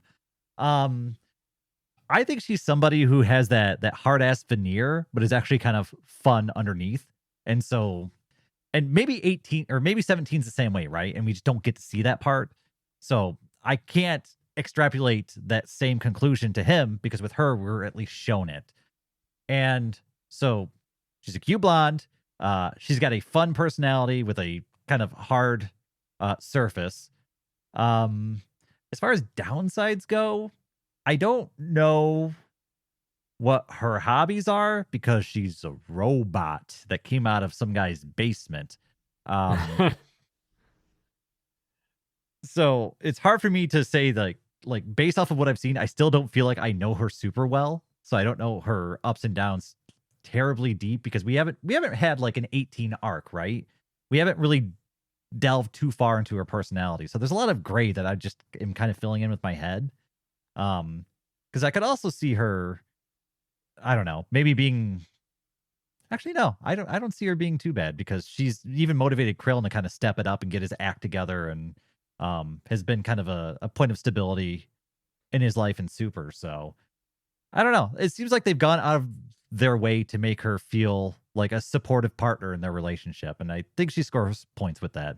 And she'd be fun. I don't know. I think I give her an A. That last part was one that I kind of forgot about. She does a very good job of supporting Krillin in a way that he needs to be supported and trying to like prop him back up.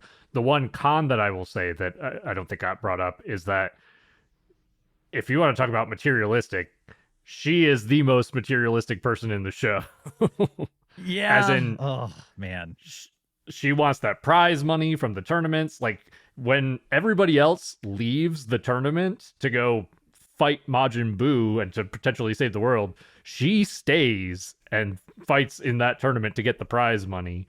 And then any other time that prize money and tournaments are brought up, she's like, "Oh, oh, I'm doing it, and Krillin, you're doing it too." See, I think that's ambition. That's a positive to me because I don't think they're very well to do. It seems like they live like in a small house and Krillin's working a job just that way they can get by. I have no problem with her being like, I want some money. I'm sick of this 9 to 5 life. So for me, I consider that ambition. That's a trait. Sure, sure. That's one way to look at it for sure. You said A. I mean, even with that downside, she's up there for me. Like the ways that she supports Krillin is like top notch partner.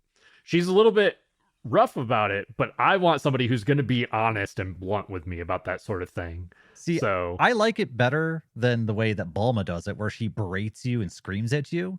18 is just firm, and I like that. I think yeah, she comes off as like in control and is reading the situation, is kind of um inflecting that seriousness of the situation a lot of the time. So I dig it. I think those are all positive traits to me. I gotta agree with you. So we're thinking A tier then. What are we thinking? Is she higher than King Kai or Raccoon? Ooh, that is a great question. Man, these are all kind of tough characters for me to decide on. I think I don't know. Well, let's talk about King Kai first, right? Um I think the thing with her that I might like better than King Kai is that I feel like there's going to be a little bit um more of an adventurous personality with her. She seems like the type who's just kind of down to go and do whatever, right? Whereas King Kai, I never see him leave his planet. And that would probably get boring after a while. So just for the sake of being able to travel the universe and do things, because I never see King Kai do it really. I think I'd put her above King Kai. Man, I kind of would put her above Raccoon too. Because I I feel think like Raccoon wouldn't be as supportive as she would be in the relationship. I would respect Raccoon's honesty, but I don't know how much effort he's going to put into helping you out. So I think I'd put her above Raccoon. I think I'd put her right there. I think so too. I think actually your point about the way that she supports Krillin was the clincher for me in that We don't get to see that in many characters in Dragon Ball, period. And the way that she does it, I like a lot. It's like I said, a little harsh, but I like that sort of blunt directness. So yeah, I think she's top of A for sure. I think Bayteen top of A tier, Krillin bottom of Z tier. So they're handing that is a healthy relationship right there. It might be one of the best relationships in Dragon Ball, I would say. Speaking of people who have absolutely no relationships, let's go to Jiren. Oh my gosh. Okay, so the character with the deepest pool of techniques we've seen in Dragon Ball. I I don't know how to feel about this character, right? He seems like he's such a monotone character where strength is everything. It's like, okay, well, that's great, but can you hold a conversation? No, that ain't going to keep me warm at night. You're busy out there training. Jiren is somebody who's so hyper focused on his one thing that I think you just get lost in it. And like, I don't know, you're just not even there. You're not a facet in his mind. You're just somebody who happens to be the next thing until he's on to the next thing. I don't think Jiren would be a great partner. I think it'd be a little bit too self-absorbed, too focused on his own journey to even care about you or your involvement in his journey. I think just to add to that, he he specifically doesn't even consider people like Topo his friends because he thinks that that's a weakness. And Topo, really obviously cares about Jiren and tries to like present that relationship as like a friendship, but also understands that Jiren doesn't really want that. So Topo's a good guy. He honors that, but yeah, Jiren doesn't care about the people who are close to him in his life. Like that's I don't have a ton to say about him, honestly. He's boring. He doesn't care about people around him. He's an easy D tier for me. Yeah, I think he is D tier. I maybe in the future, if we see Jiren again, that might change because it seems like Goku may have left an impression on him about the power of friendship, but we don't know that, and we're not there yet. So we have to judge him based off of his selfish, uncaring personality that he's had throughout Super. And I think he goes for me. Probably just under King Yama is where I'm feeling. That sounds about right because while power is like his thing, he's also part of the Pride Troopers. They're trying to do the right thing. So Yeah. I mean, I'm wondering though, do I even put him below Jace? Because Jace at least is kind of funny. ooh. Ooh, yeah, you've convinced me. So they're both not going to be great to you, but at least the one makes you laugh a little. And Jace still is like Jace is a great one night stand, man. Like That counts for something. I don't think, man, Jiren would make love so selfishly. I don't even think he does. He probably thinks it's a waste of his time. Oh, we got one or two characters next. Debatable. We're looking at Launch, which I have the blonde Launch for the picture, but we're talking the whole package. Yeah, so you got this character, right? On 1 minute, she's this really sweet, innocent, like caring, very domestic person who is, caring about you and looking after your needs. And then the next second, she's got a gun out and she's blasting at you and she's wondering why you're there and talking all this trash to you. So you're kind of cutting it down the middle with this dual personality thing, right? It's all right. What do I actually get with this? And what are you looking for either, right? Like, because it might be one of those things where if you're someone who's into adventure and wants to go out and do rough and tumble things, maybe the blonde one's kind of more up your alley than the blue, or is it blue? I don't know. I'm blue purple colorblind. Yeah. Yeah. So yeah, the blue Launch might be good if you just want that nice typical like domestic home life. But at the same time, let's just say I just had her. She's very sweet, but I do want a little bit of edge to my partner, right? Like I do want a little bit rough and tumble.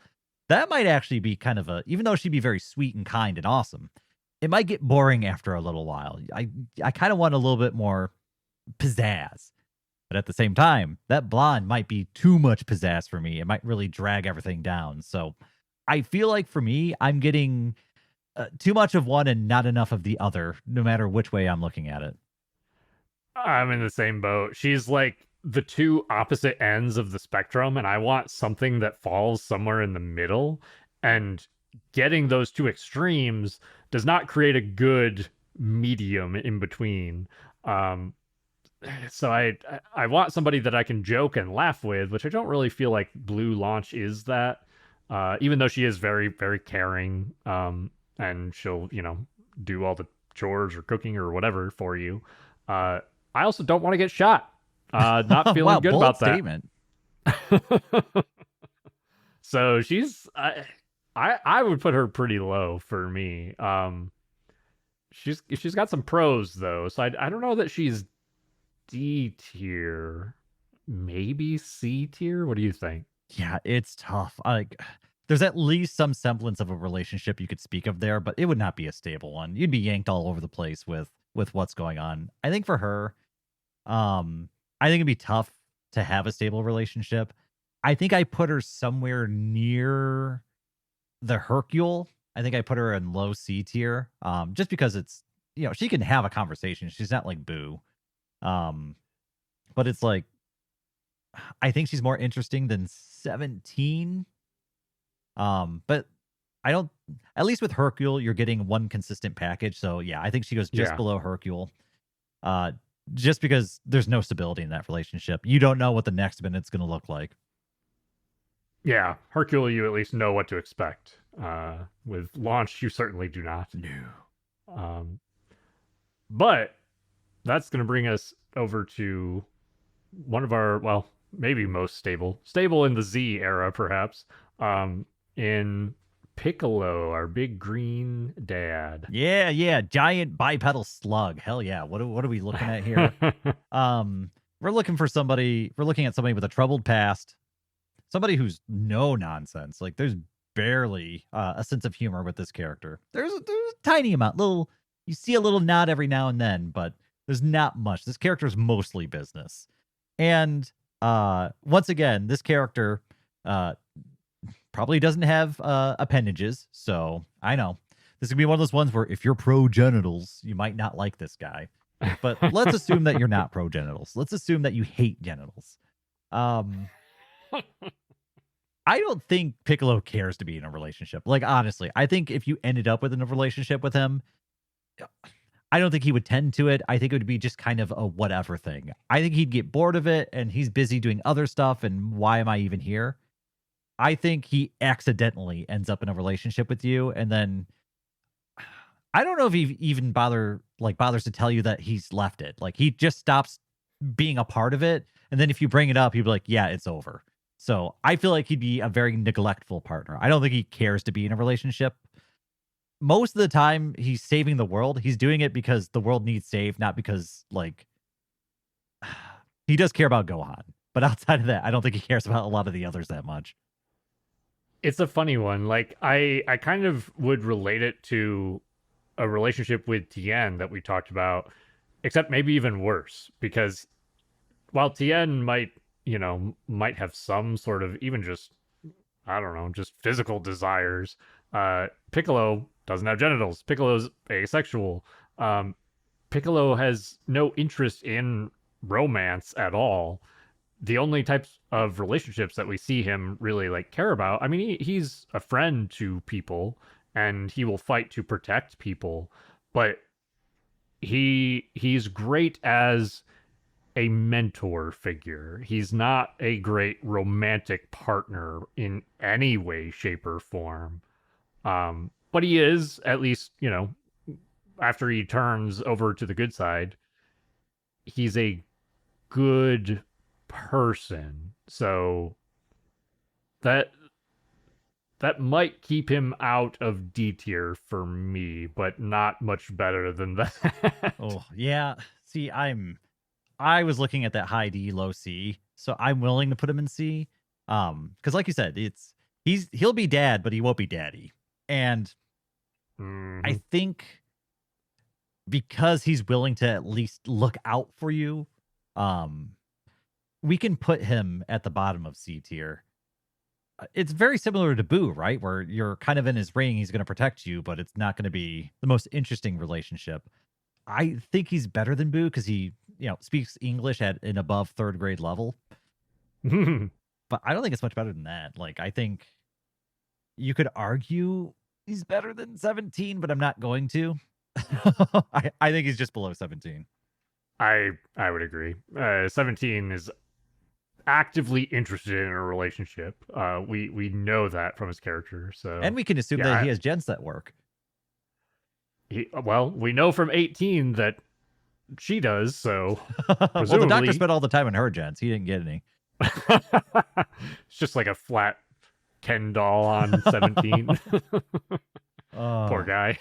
Jeez. All right. Well, anyway, what's the next inappropriate character we're going to joke about?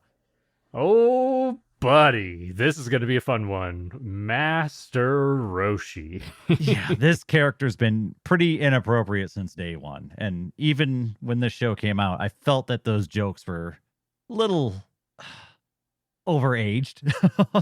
So, we've got a pervy old man, and that alone is going to put you pretty low on the dateability scale. It's not going to be fun. He's going to be looking at other people the entire time. He wants attention. He's going to be inappropriate. I think this is going to be a terrible experience. Yeah, there's not a lot of good to say about this. I mean, he's going to be interested in you, but he's not going to be interested for the right reasons. Oh, yeah, it's going to be shallow. It's going to be immature. You're going to feel like just a piece of meat by the time you're done dating him. Yeah. And he's, like you said, he's always going to be, those eyes is going to be wandering. I mean, I guess he's fun or funny, kind of. And he can teach you some cool tricks. He's also 300 years old. That does play. But that super body, though, right? That muscle form. Come on, it's got to count for something. That doesn't look all that bad. I mean, yeah. If he can switch over to Muscle Daddy Roshi form, I mean, that's not bad. I think it's man. I think this relationship gets on your nerves pretty quickly. I think you exit this relationship about as quickly as you walked into it. I also think he's somebody who would like cause trust issues in their partner and stuff like that, right? Like I think he's a destructive partner. I think for me, I think I put him in D tier, and I think I put him, man, probably just above Goldo, to be honest. Just above Goldo. Yeah. And I'm open to any arguments putting him anywhere else. I'm just trying to think compared to the people that like above him in D in that range. I'm trying to think of like, man, it's hard because when he's like being a master, I like him a lot. Like he's a great mentor. He does a lot for Goku, but that doesn't say much for dating him. So it's hard to really. I think you're right. I think that's probably where he belongs, is below Burger and above Goldo. Yeah, I mean, like he's gonna make you laugh, but those laughs are gonna dry out when you're just like, hey, you're like looking at other people. Hey, I'm right here. What? Oh my gosh, I'm out of here. Yeah. And you're never going to be able to go within 500 yards of a elementary school ever again. Nope. He's a mess. Oh gosh, sorry, Roshi. We love you, but we don't love you in this way. No, definitely not. Speaking of people who look like children, Chaozu is our next one. Pass. That is a. I was going to say a hard D, but that's not exactly the way that I want to say that. You do not give him the hard D. You do not. No. He is definitely D tier. I don't even know what to say about him. He looks like a child. I'm sure not going to talk about age. dating the 5-year-old looking character at all. I just put him at the bottom of D tier, undateable. You cannot date that. If you think about dating that, or if you've thought about dating that, then go seek help. You need help. Please do not date that. Yeah, Chaozu's D. Done. Moving on. Now we're moving into Daima territory. We've got Gorillo or Glorio. Mr. Gorillo. Gorilla Magilla. He's a character who, I mean, he doesn't talk a lot. Kind of keeps everything to himself. Kind of been manipulated his whole life, but who hasn't? I don't know, man. Like, I feel like he wouldn't be. I don't know. It's so weird because the way Daima wrapped up his story arc, I still don't really understand his character. So I'm kind of confused about him because it seems like all the bad things he theoretically should have been doing weren't really his decision. It was kind of like paying back a debt, so he was kind of being manipulated. But it seems like he's probably a decent guy at the end of the day. But he also has the personality of a doorknob, and that kind of draws that back. So he cares about kids. That's a plus. There's a lot of back and forth on this guy, right? Like there are things in both columns, good and bad with him. Nothing stands out a lot. I want to put this guy just like right in the middle of C tier. He's somewhere in C tier for sure. Like there's personality is kind of bland. He's not going to be fun. He's not going to be joking with you. That's for sure. I don't really get any sort of impression that he would be interested in a romantic relationship. I don't know. He's a handsome blue demon looking guy, I guess. He's got that going for him. Uh but yeah, he's somewhere in the middle of C tier. Um I think I'd put him above Launch maybe. Yeah, at least he's stable. You know what you're Yeah. getting with him. Yeah. You think between Launch and Mr. Satan? Yeah, that looks good to me. We still don't know the full extent of his character. We know he probably cares about kids. That's something that's a plus to work with, but he doesn't have much personality. He doesn't really do much or say much. And in fact, a big part of his character was staying around quietly watching people. Yeah, 100%. And then I think the only other Daima character we have on this list, and that's Dr. Arinsu. What do I you love think, her. Dayton? She's incredible. She's hot. She's smart. She's driven and ambitious. Yeah, she manipulates people. Okay, whatever. Who hasn't? I'm not going to hold that against her. Yeah, I only have positive things to say about this character, but she would definitely manipulate you to get stuff for herself, though. Like she would use you up to get what she wanted. But I think for however long that lasted, I'd be okay with it. Yeah, man. I'm willing to ride this ride until the end, until I get fucking thrown off. I mean, she's smart. She knows how to use magic. She's ambitious. She is capital HOT hot. She is a smoker, though. She is good point. She is a smoker. And she, I mean, wants to take over the demon realm and make problems for the rest of the universe. I don't know though, man. She's pretty high up there for me. I'm not gonna lie.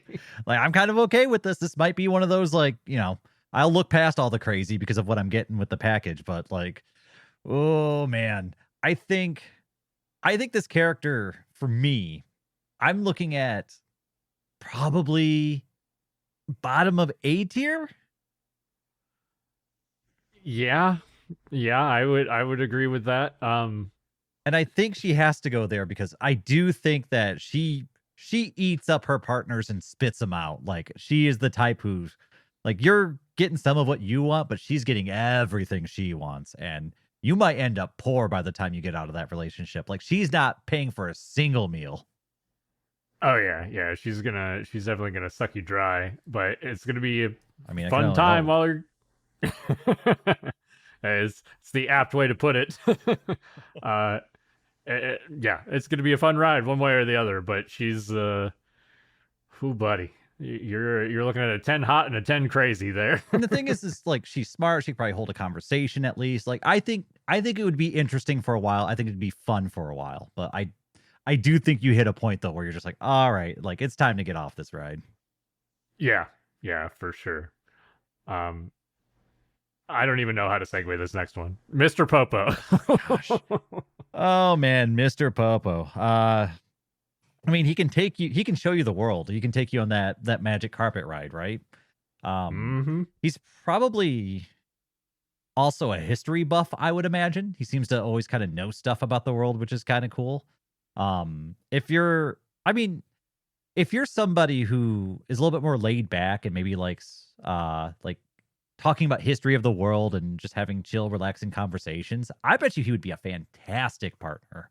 Um, there's all kinds of different strokes for different folks. I'm not particularly one of those people, but I've met people like that. So there's definitely a type that I think would have a awesome relationship with him. On the flip side, um, uh, I feel like if the lights were off, all you would see would be these giant eyeballs and red lips floating in the air, and that might freak me the hell out. Yeah, he's just got a weird look about him in the way that he's drawn and everything. Uh, he's also kind of, I don't know that cowardly is quite the right word, but when shit hits the fan, he gets scared, and is he's not a confident person in that way. But yeah, he's, gosh, who knows what kind of knowledge and adventures and history this guy has underneath that hat of his. Like you said, there's the right type of person for him that would just have a great relationship with him. I want somebody who's going to be a little bit more fun and funny than Popo, I think, would be. But I can't say that I would rank him low either. I feel like he's like middle of the pack somewhere. Yeah, I think he would put effort into keeping the relationship going, and you'd be able to have good conversations with him. I mean, it's all those when push come to shove moments that I think really like pull him back. He's a little bit too timid for my liking. But Yeah. that's not necessarily a bad thing all the time. You might not want somebody who has a strong personality 100% of the time for the 1% of the time you need that. So I'm not gonna knock him down too much for that. Uh, ooh, I think he's B tier, is what I'm feeling. And I don't know where exactly in B tier he is. He might be for me, honestly, he might be the top of B tier for me because his personality flaws are actually not like that terrible, right? It's not like Yamcha, who maybe was disloyal and likes to get the attention, is doing stuff that would annoy you. Um, with Mr. Popo, you just need to understand that you're wearing the pants in that relationship. And if you're fine with that, then cool. He'll be great. Like there's really not that big of a problem with him. I gotta agree. Yeah, I was thinking B tier. Because yeah, his his downsides are not, they truly wouldn't be downsides for everyone. Mhm. He's maybe not my cup of tea, but other people might like him quite a bit. Yeah, that I'm Um, Mr. Popo's out there for somebody, all right, and he's gonna be a great partner. Like, so he's not gonna be an A tier for me, but I think he's better than the caliber of people we have in C tier. oh yeah, easily. Which is gonna move us on to totally different vibe here in Videl. What do you think, Dayton? I don't know. I kind of mentioned it earlier. Are we going with Videl from the Boo arc, or are we going with Dragon Ball Super domesticated housewife Videl? Because I feel like we have two different characters. I want to go with the Videl that is actually a character and not the fucking paper cutout in Super. Yeah, that's the thing is she, I mean, she was a fighter, a warrior, brave, courageous, fiery, all these different things in the Boo arc. And then she meets Gohan. They're just like, how about we just be none of those things? How about we just look after the kids and make dinner? Like, I don't know what happened. Like, she must have had a lobotomy at some point because she's such a different character than the one that we were first introduced to. There are a lot of flaws in Super. The treatment that Videl got in Super might be one of my biggest problems with Super. Yeah, Like, she's a very different character in that series. yeah, what an incredible character and introduction for a character in the Boo arc for Videl to just turn into housewife with no personality. Um, so I, if you're okay with it, Dayton, I would prefer to more rate her on what she is like in the Boo arc because she's basically not a character in Super. Okay, yeah. Then okay, there's a lot going on with Videl in the Boo arc, right? For one, she's a character that's trying to live up to the shadow of her father, Mr. Satan. So she's very driven and she's very focused. And on top of that, it feels like she's the type of character who wants somebody who can keep up with her. She's not really interested in somebody who's like I don't know, kind of boring compared to her. Like she doesn't seem like the type that's going to date down very well. That's an interesting point. Um, yeah, she's got a very strong personality, and I it's funny because I think she needs somebody that can keep up with that. Whether it be in like, I mean, like Gohan, obviously. Gohan's not like, I don't know that he's a strong personality. He's kind of like, really in his everyday, he's kind of meek, but he is strong as hell and he's got a lot of heart. Um, Oh, if Gohan so didn't have superpowers and wasn't like super like unnaturally strong from alien blood, I don't think those two stay together. yeah, or at least I think it's more that I don't think they get together in the first Yeah, yeah, that's place. what I meant. Yeah. Like, because I think that they are a really good match once they figure out like who they are together as people. But I don't think that Videl would have given Gohan the time of day otherwise. No, like, oh, so you're the person that actually saved the world? Now I'll marry you. Like I don't think you need to be somebody who's ambitious and driven, and she's going to match that and she's going to work with you. So you have to have that kind of personality type that matches with her, and then I think it's a great relationship because I think she pushes you, you push her, and you go far in life. But if you're like the type who, wants to go home and, after a hard day's work, just make dinner and sit on the couch, she's not going to do that. Are you kidding? That's boring. Yeah, get out there and get it. It's why I like her character so much. And I like you mentioned that she likes Gohan, kind of after figuring out like, oh, you are strong, you saved the world, whatever. I don't think that that's. I want to point out that I don't think that's a negative about her character, or well, I guess it depends for personal preference. But for me, it's not a negative. I don't think that makes her shallow. I think that makes her ambitious and like a go-getter, a hard worker, and she wants somebody who is going to match her in those traits. Oh, absolutely. I mean, it's for me, it's more of just compatible personalities, right? And I think the scope of people who are compatible with somebody like Vidal is actually fairly narrow. Um, so there aren't a lot of people that I think could keep up with Vidal's lifestyle and her strong personality. But the people who fit into that purview, I think, do great with her. I don't think she's dateable for a lot of people, but I think she's very dateable for a few people. Yeah, yeah, I could see that. For me, I don't even know that I would have the right personality to like you're saying like she wants, but I like a lot of her traits. I like a lot about her. Um she's a little rough around the edges. She's got a little bit of like pride and ego. Uh but deep down she's a very good person. She's a very caring person. And you can see that in the way that she interacts with Gohan.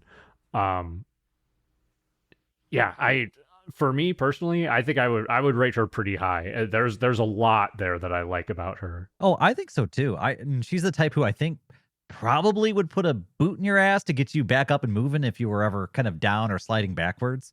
Um, Yes. I think she'd be great in a relationship, but like I said, it's going to be an active relationship. It's going to be one that you keep up with and keep moving like you're extremely focused on moving forward with whatever ambitions you're pursuing, right? She's not going to sit by and watch you slack off and take a break and slide backwards. Like we're moving forward. We're going to do stuff. Like I need someone who's as driven as I am. Um, yeah, and that's all. That's neither. It's probably mostly a good thing, but for some people it might be a bad thing who just want to like chill out and have a good time and have a relax. Some people, this might blow your mind, like to just like relax with their partner and go out and see movies and do fun things. Yeah, yeah, that's totally fair. Let's see if we can figure out a spot to put her. For me, I'm somewhere in that A range. She's like a high pick for me. What do you think? You know what? I think when I was looking at her, I was thinking high B, low A, somewhere in there. So I Okay. think I think A tier. Man, for me, it's just like, but that Dr. Arinsu though, she's probably That's better a than tricky one. Dr. Arinsu. Yeah. Is she better than King Kai? Probably better than King. I maybe middle of A tier. Actually, maybe better than Raccoon too. See, that's yeah. I'm thinking maybe better than Raccoon. I don't think she's better than 18. I don't think so either, and for a couple reasons. One, we don't really get to see how her character realistically would have matured. So I don't. It's hard for me to judge, um, Yeah. how she would have become, just because I'm aware of kind of the maybe the faults in her over ambition to achieve her goals. Like when she was out saving the world and fighting crime, there were a few moments where I believe Great Saiyan Man had to step in and kind of save her bacon. Uh, Oh yeah. so there's probably maybe a little bit too much ambition that might need to get under control. Whereas like 18, I think would push you, but also you could go out and just like have a chill evening together. And I kind of like that a little bit more than just go, go, go all the time. Yeah. Yeah. I think Videl could be like fun and funny, but she's more serious than she is like funny. And 18's got a lot of character, got a lot of fun, funny, joking vibes to her. Yeah. And like I said, I think Vidal's hamstringed by not getting good writing. Ugh, fucking super. So I think that's a good spot for her. I wouldn't feel comfortable putting her any higher because yeah, we just get basically high school level knowledge of her. So Yeah, it would have been nice to have actually have given her a story arc. I agree. But we go from probably the worst thing in Super to arguably the best part of Super. That is Beerus. Oh God, Beerus. Okay. So you're dating Beerus, right? I mean, he's the type I kind of get if you're dating him, I feel like he'd almost kind of be a paper tiger. Where I feel like he'd be the type who would act tough in your relationship and try and influence you to do stuff. But if you like actually pushed back, I feel like he would fold and bend. He seems like the type who likes to have that persona of the in charge, I'm the big guy sort of thing. But then you see the way he acts around like the Xenos, actually the way everybody acts around the Xenos. So maybe it's not like that. But if he's dating you, I'm assuming he cares about you. The way he acts around Chilai is actually a good example, though, kind of along the lines of what you're talking about, in that when Chilai wants something, he's like, "Oh yeah, I'll go get it. Don't worry about it. I got it." Yeah, so there's definitely um, some paper tiger part to it. But it doesn't seem like he has that same want for attention that say like Yamcha has, right? Like I feel like he's the type who maybe when he's in his relationship, he might tamp it down a little bit more. He doesn't seem like he's actively searching for that kind of attention. yeah, it's tricky because he's so like he is very I don't want to say proud or egotistical, very confident. There's a lot of bravado, which I mean he's a god. He's the god of destruction. Like you should have a lot of bravado and confidence in that position. But then like Chilai, that's like the only instance that I can think of where he's like whipped is not the right word. He's just he's almost like subservient because he likes somebody. And I don't know if like changing so drastically for somebody that you like, I don't know that that's a good thing. I don't think that I like that about his character. Yeah, I that might get annoying. But hey, on the flip side though, it's pretty cool when you introduce him, right? Like, oh yeah, this is my boyfriend. He's the god of destruction. Like that's pretty cool. That's a nice title to be able to throw out there. Yeah, yeah. I mean, you're not wrong. That's definitely a plus. Um, you also got to be into cats, man. Just Yeah, saying. that's probably the biggest thing is, I I like cats as much as the next guy, but man, I'm not into it that much. Also, he's kind of like I don't know, he's all skin and bones. He's pretty thin. Yeah, you're right. You're right. Yeah, yeah. I don't know. He's a weird one to place. I admittedly, I guess most of the things that I've said have not been positive. So but at the same time, I feel like he's gonna be like he's interested in a relationship. Like he liked Chilai, at the very least was attracted to her, and is willing to like put in the work, I suppose, or put in effort. So that's better than some of the people we got in C tier, I'm gotta say. Yeah, it is. It's but you brought up the fact that he's a cat, and now I can't get over the fact that you have to make out with a cat. And that's just that's like a deal breaker for me, right? Like I don't know. Like at least Chilai is like, okay, you're like a human, but you're green. I can get over that. But you're a friggin' cat, man. Like I don't know. That I think that's a deal breaker for me. So all the other stuff raises him above D tier, but I don't know like how far above C tier I could give somebody like Beerus because he's a friggin' cat. I don't think I can put him below Majin Buu or Piccolo, I gotta say. No, Because, no. I think he's better than Majin Buu or Piccolo. Oh, I mean, he's tough. he's Like, at it's just least, probably busy day at work, blowing up planets all day. Like, probably comes home in a bad mood. yeah, that's true. I think And he I sleeps put a him lot. above 17. And I just say that because at least there's a personality there to speak of.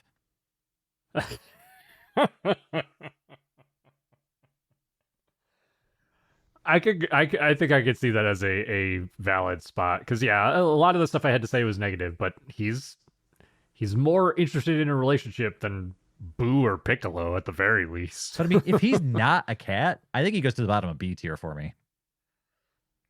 I could see that. I could see that. Admittedly, C tier, even though Goku and Vegeta are in the C tier, it's not people I really want to have a relationship with. C tier is not a great place to be. Like, C tier No. is definitely the I can fix him tier. Yeah, that's about it. Which moves us to uh maybe the number one thing that came out of Super, maybe even above Beerus. That's Whis. Oh my What do you gosh. think?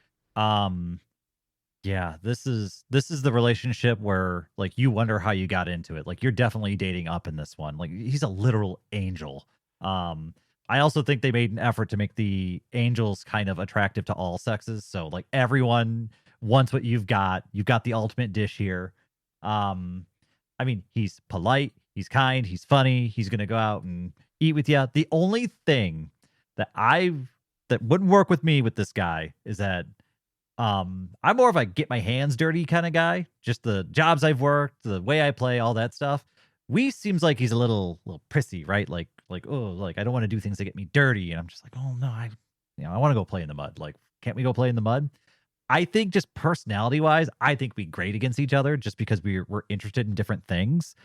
But as far as just like general dateability, I think a lot of people out there would give it all up for somebody like Weiss. I mean, yeah, he's tall, he's hot, he's got power, he's I mean, he's well spoken, he's smart, like he's a foodie. He'll take you out to all the best places to eat. There's I don't know, man. There's not a lot of downsides on He outside of like works for personal God. preference. His dad's like a manager that works like above him. Like he's like really well entrenched into a good gig. Yeah, yeah. I think for me, the one thing that I would not like is that he's not exactly omniscient, but I feel like it would be hard to connect and relate to somebody in his position of power. Like he seems kind of isolationist almost. I don't know that he would be interested in a relationship. Like Well, imagine it how would many be tricky. beings he's spoken to over the many aeons he's lived, and now you're just another one of those like babies having a conversation with him. Like you would probably be so boring to him. Yes. And that's I think the tricky part, like the sticking point for me. If not for that, he'd almost be an instant Z tier. Yeah, I mean it's for me it's he's got to be up there because of all the plus. It's almost like he's almost like too good for you. Like it doesn't matter who you are, he's too good for you. That's almost the problem, right? Like, man. And then there's I guess the other thing is that we don't ever see him. We see him as he's a very good mentor, but we never see him like we don't get any moments like 18 out of him, like him supporting somebody in that role. Admittedly, most of these characters we don't get that, No. I mean, he that's does like try and keep Beerus on the right path, and he does kind of poke fun at some of the things that Beerus does. So he does have there is some fun to his personality. He's not boring like some of the other characters. he is fun. He's got some sass to him, and I like that sass. So he's got to be high, right? Like I'm thinking maybe A. I think it's A. I think I put him at the bottom of A because I do feel like that rift is always going to be there of like you're an immortal being, and I don't know, like I struggle to relate to you. It's going to be weird. Like you're definitely a trophy partner. You're something that I can show off, and everyone's going to be proud of what I bagged. But at the same time, you might also start getting kind of envious of that attention because he's definitely the winner in that relationship, and there's no hiding that. Yes, yeah, I 100% agree. So that he is in the too good for everyone tier. Yeah, I know. It's like you're too good. I'm going to take points off. Yeah, basically. All right, next we've got an interesting one, and we've saved some of our best ones for last here, but we have Shenron the Eternal Dragon. I saw that picture and there's like, I don't even know how to rate this. It's a freaking immortal dragon. Um, I mean the voice in that guy. Oh man, like the pipes in Ooh. that monster is enough to make my knees tremble. But Mm. I mean, he's the type of partner that shows up for 5 minutes and then flies off for 6 months and then he's hardly around. Like I don't know, he's like a 5 minute hero, and I don't think a lot of people appreciate that. But I mean, he can grant your every wish, and that means a lot in a relationship. It's a big plus. I mean, I'm just gonna say it. You get to put that feather in your cap of I got to fuck a What dragon. the fuck? Oh man. Okay. I don't think this speaks a lot to dateability, but yes, you do get that notch in your belt. Speak now. Oh, that Oh, voice, man. I So mean, good. the thing is, he can't keep it together very long though. Like you got to like go to work if you're gonna make sure you accomplish that. Yeah, that's true. You're not gonna be going on a candlelit dinner with Shenron because he's gonna be like, make your wish.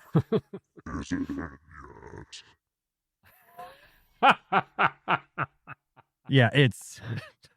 I mean, I never thought about it that way, but yes, that is definitely something you can brag about. That's a body you can show off. I don't know how that. I don't think there's a relationship there though. I think you get in, you do your deed, and that whole thing's over. I listen. I love you, Shenron. I appreciate you, but I think he's got to be a D tier. He's somewhere. I'm gonna put it this way. He's somewhere in the same category as Jace for me. Like, Yeah, I think you're right. I mean, probably Jace will just make you below laugh. Put him just under Jace. Jace. He's more interesting Yeah. than Jiren though. So that was a low bar, but yes, I agree. So Shenron above, between Jiren and Jace on D tier. Yeah, that dragon is mounted in D tier. All right. Last two are fun pairing here. So we've got another green borderline immortal entity in Perfect Cell. Okay, so I know there's the obvious. He's only going to think about himself in that relationship, right? Like it's you guys are going to go to bedroom time, and he's going to have you strap a mirror to your face, and it's going to be about him. But I'm gonna pitch something different to you. I'm gonna make the case for Cell. He would only date you if he also thought you were perfect or close to perfect. Ooh. Ooh, that's a good point. So just by entering that relationship, I think he thinks a lot of you because he wouldn't be caught dead with somebody who would take away from his perfect personality, right? And so he might actually respect you because he views you as somebody who's worthy of being in his presence. That's a good point. I wouldn't mind getting into that relationship just for him to be like, you are the perfect partner, and this is the perfect relationship.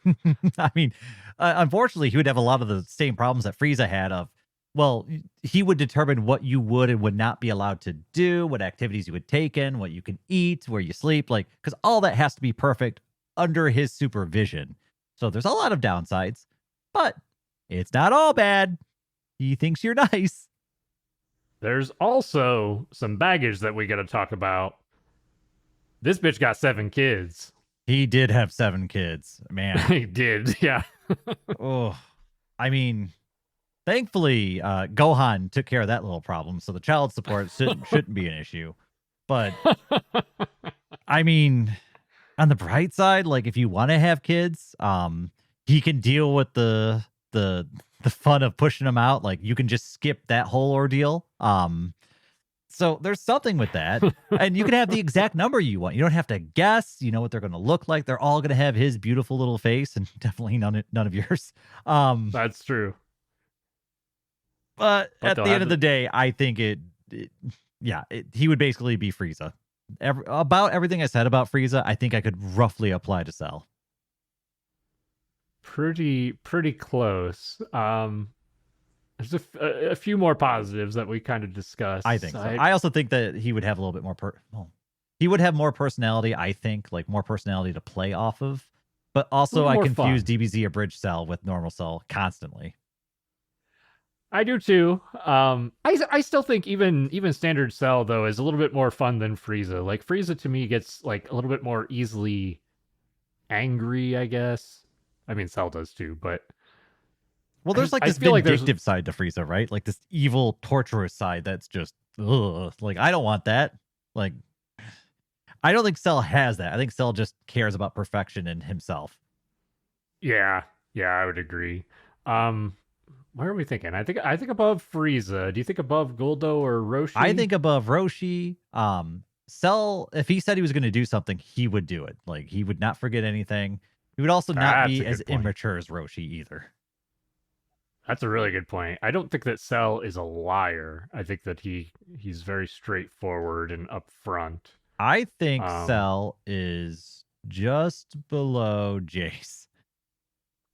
Just below Jace?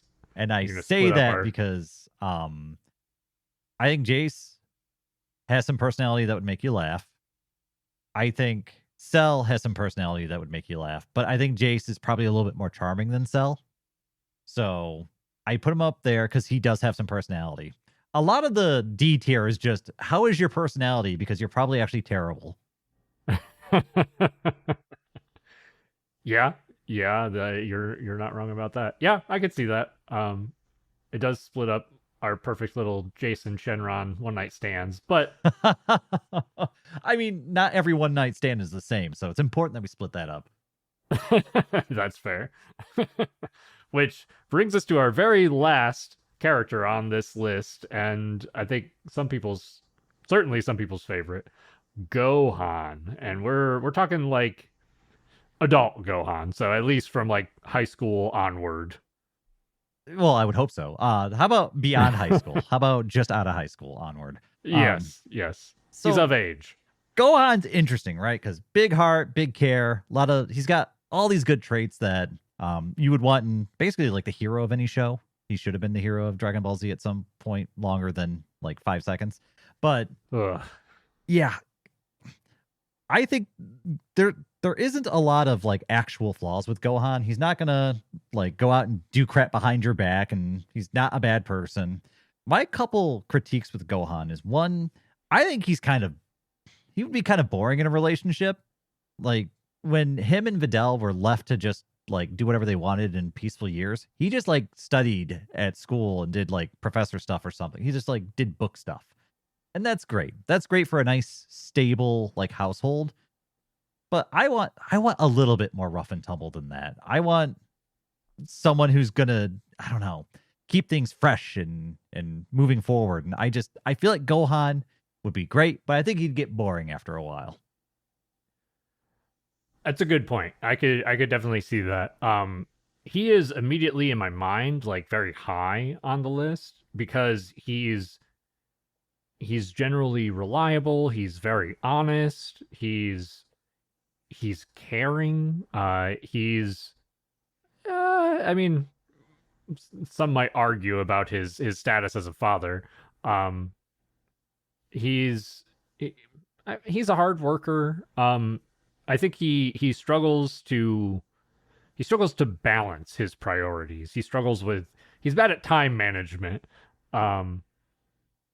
But I think that he's an overall good person who cares about the people around him, and that is a very good trait to have in a partner. But yes, I also agree that he's not there's not a lot of comedy with this guy. There's not a lot of like sass or banter. Like you're not getting that same sort of banter that you're getting out of like an 18 with Gohan. So I think he's high, but maybe not that high. Yeah, I mean, for me, it's like he's bare minimum B tier. Like that's the lowest I would ever consider Minimum. putting Gohan. It's just how far above that is he? It's like, well, I think with the Z tier, you get all the good traits that Gohan has, but you also get like some fun personality quirks with it too. Something that makes them like you're an interesting character and you're like a decent human being. And so I want those two things where it's fresh and fun and you're a good person. Gohan, I think, has a lot of the good people qualities, like everything that you would check off on a box that you would like want in a stable relationship. He's got, but I just need that extra spice. Like this is such a good combination of things, but I wish it was more fun. So for me, I think he's somewhere in A tier, and I think he's near the bottom of A tier. He's so I'll say we've got Popo at the top of B. I think he's better than Popo, so I think that puts him in A tier for sure. Um, you think towards the bottom of A tier, so then that is kind of like, uh, is he better than Whis or Rinsu? I think let's see here. Well, I think 18 Videl, Raccoon, and King Kai are all more fun than Gohan. So I True. don't think he surpasses any of them. So I think he's right there in the Arinsu Whis conversation. I just can't figure out where amongst there he lands. So, as much as I really like Dr. Rinsu, Gohan's much more reliable. I will say that. Rinsu's certainly more fun. Um, oh man, that's hard. Yeah, I think we're fine putting him above Dr. Arinsu because I think we mentioned it earlier. I think at some point Arinsu drains you dry, and eventually it's like the fun wears off and you're on to the next thing. It's a great time you're with her, but at some point you're like, I'm done. Go on's like you're marrying that guy. Like you walk into that relationship, unless something happens, like you're locked in.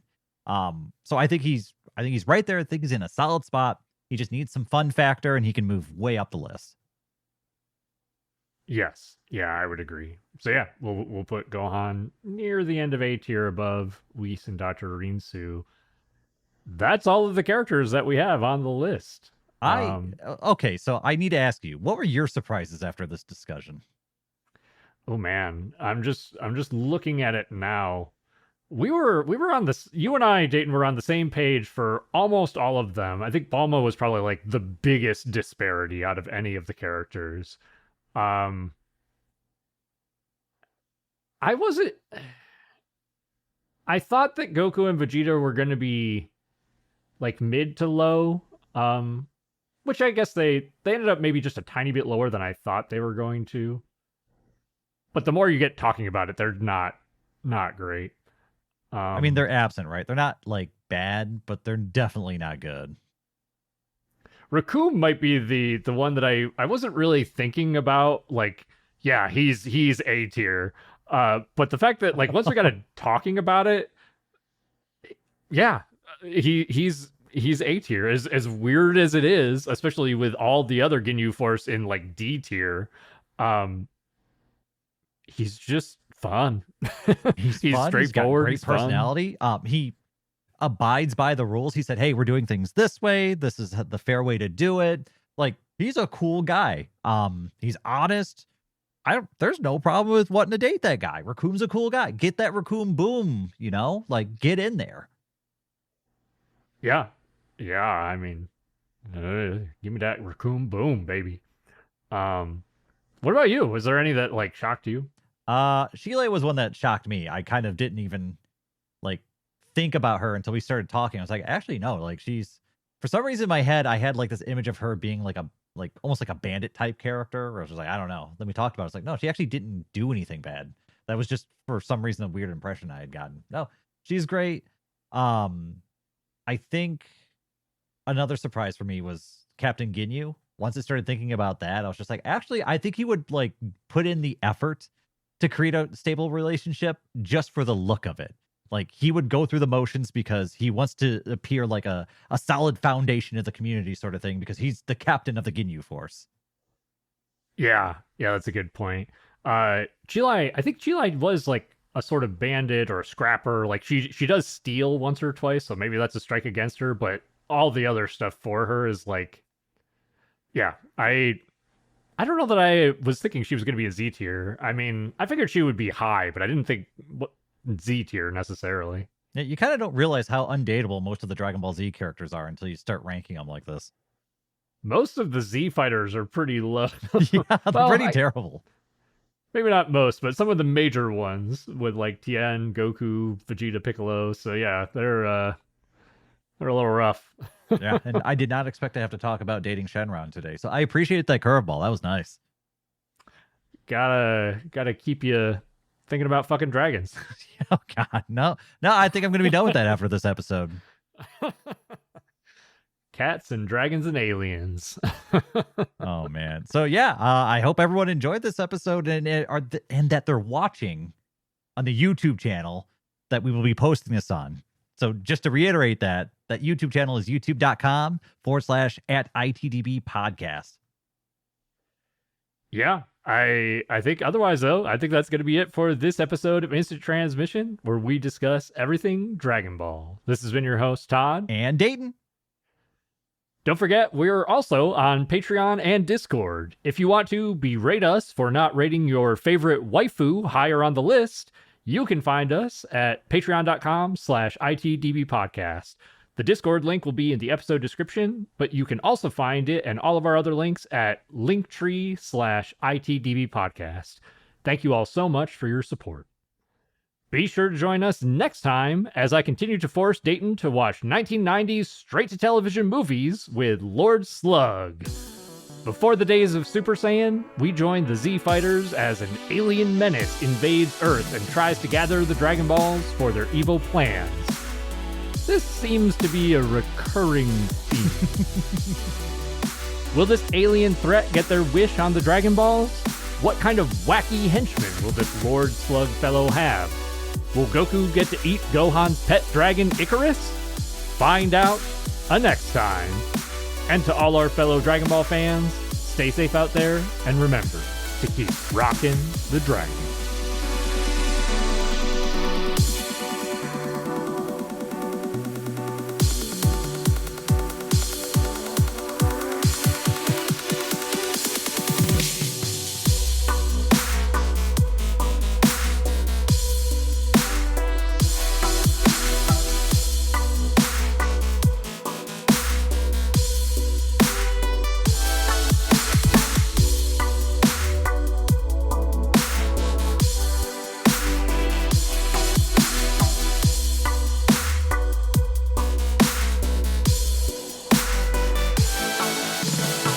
Bro, we didn't do Pilaf.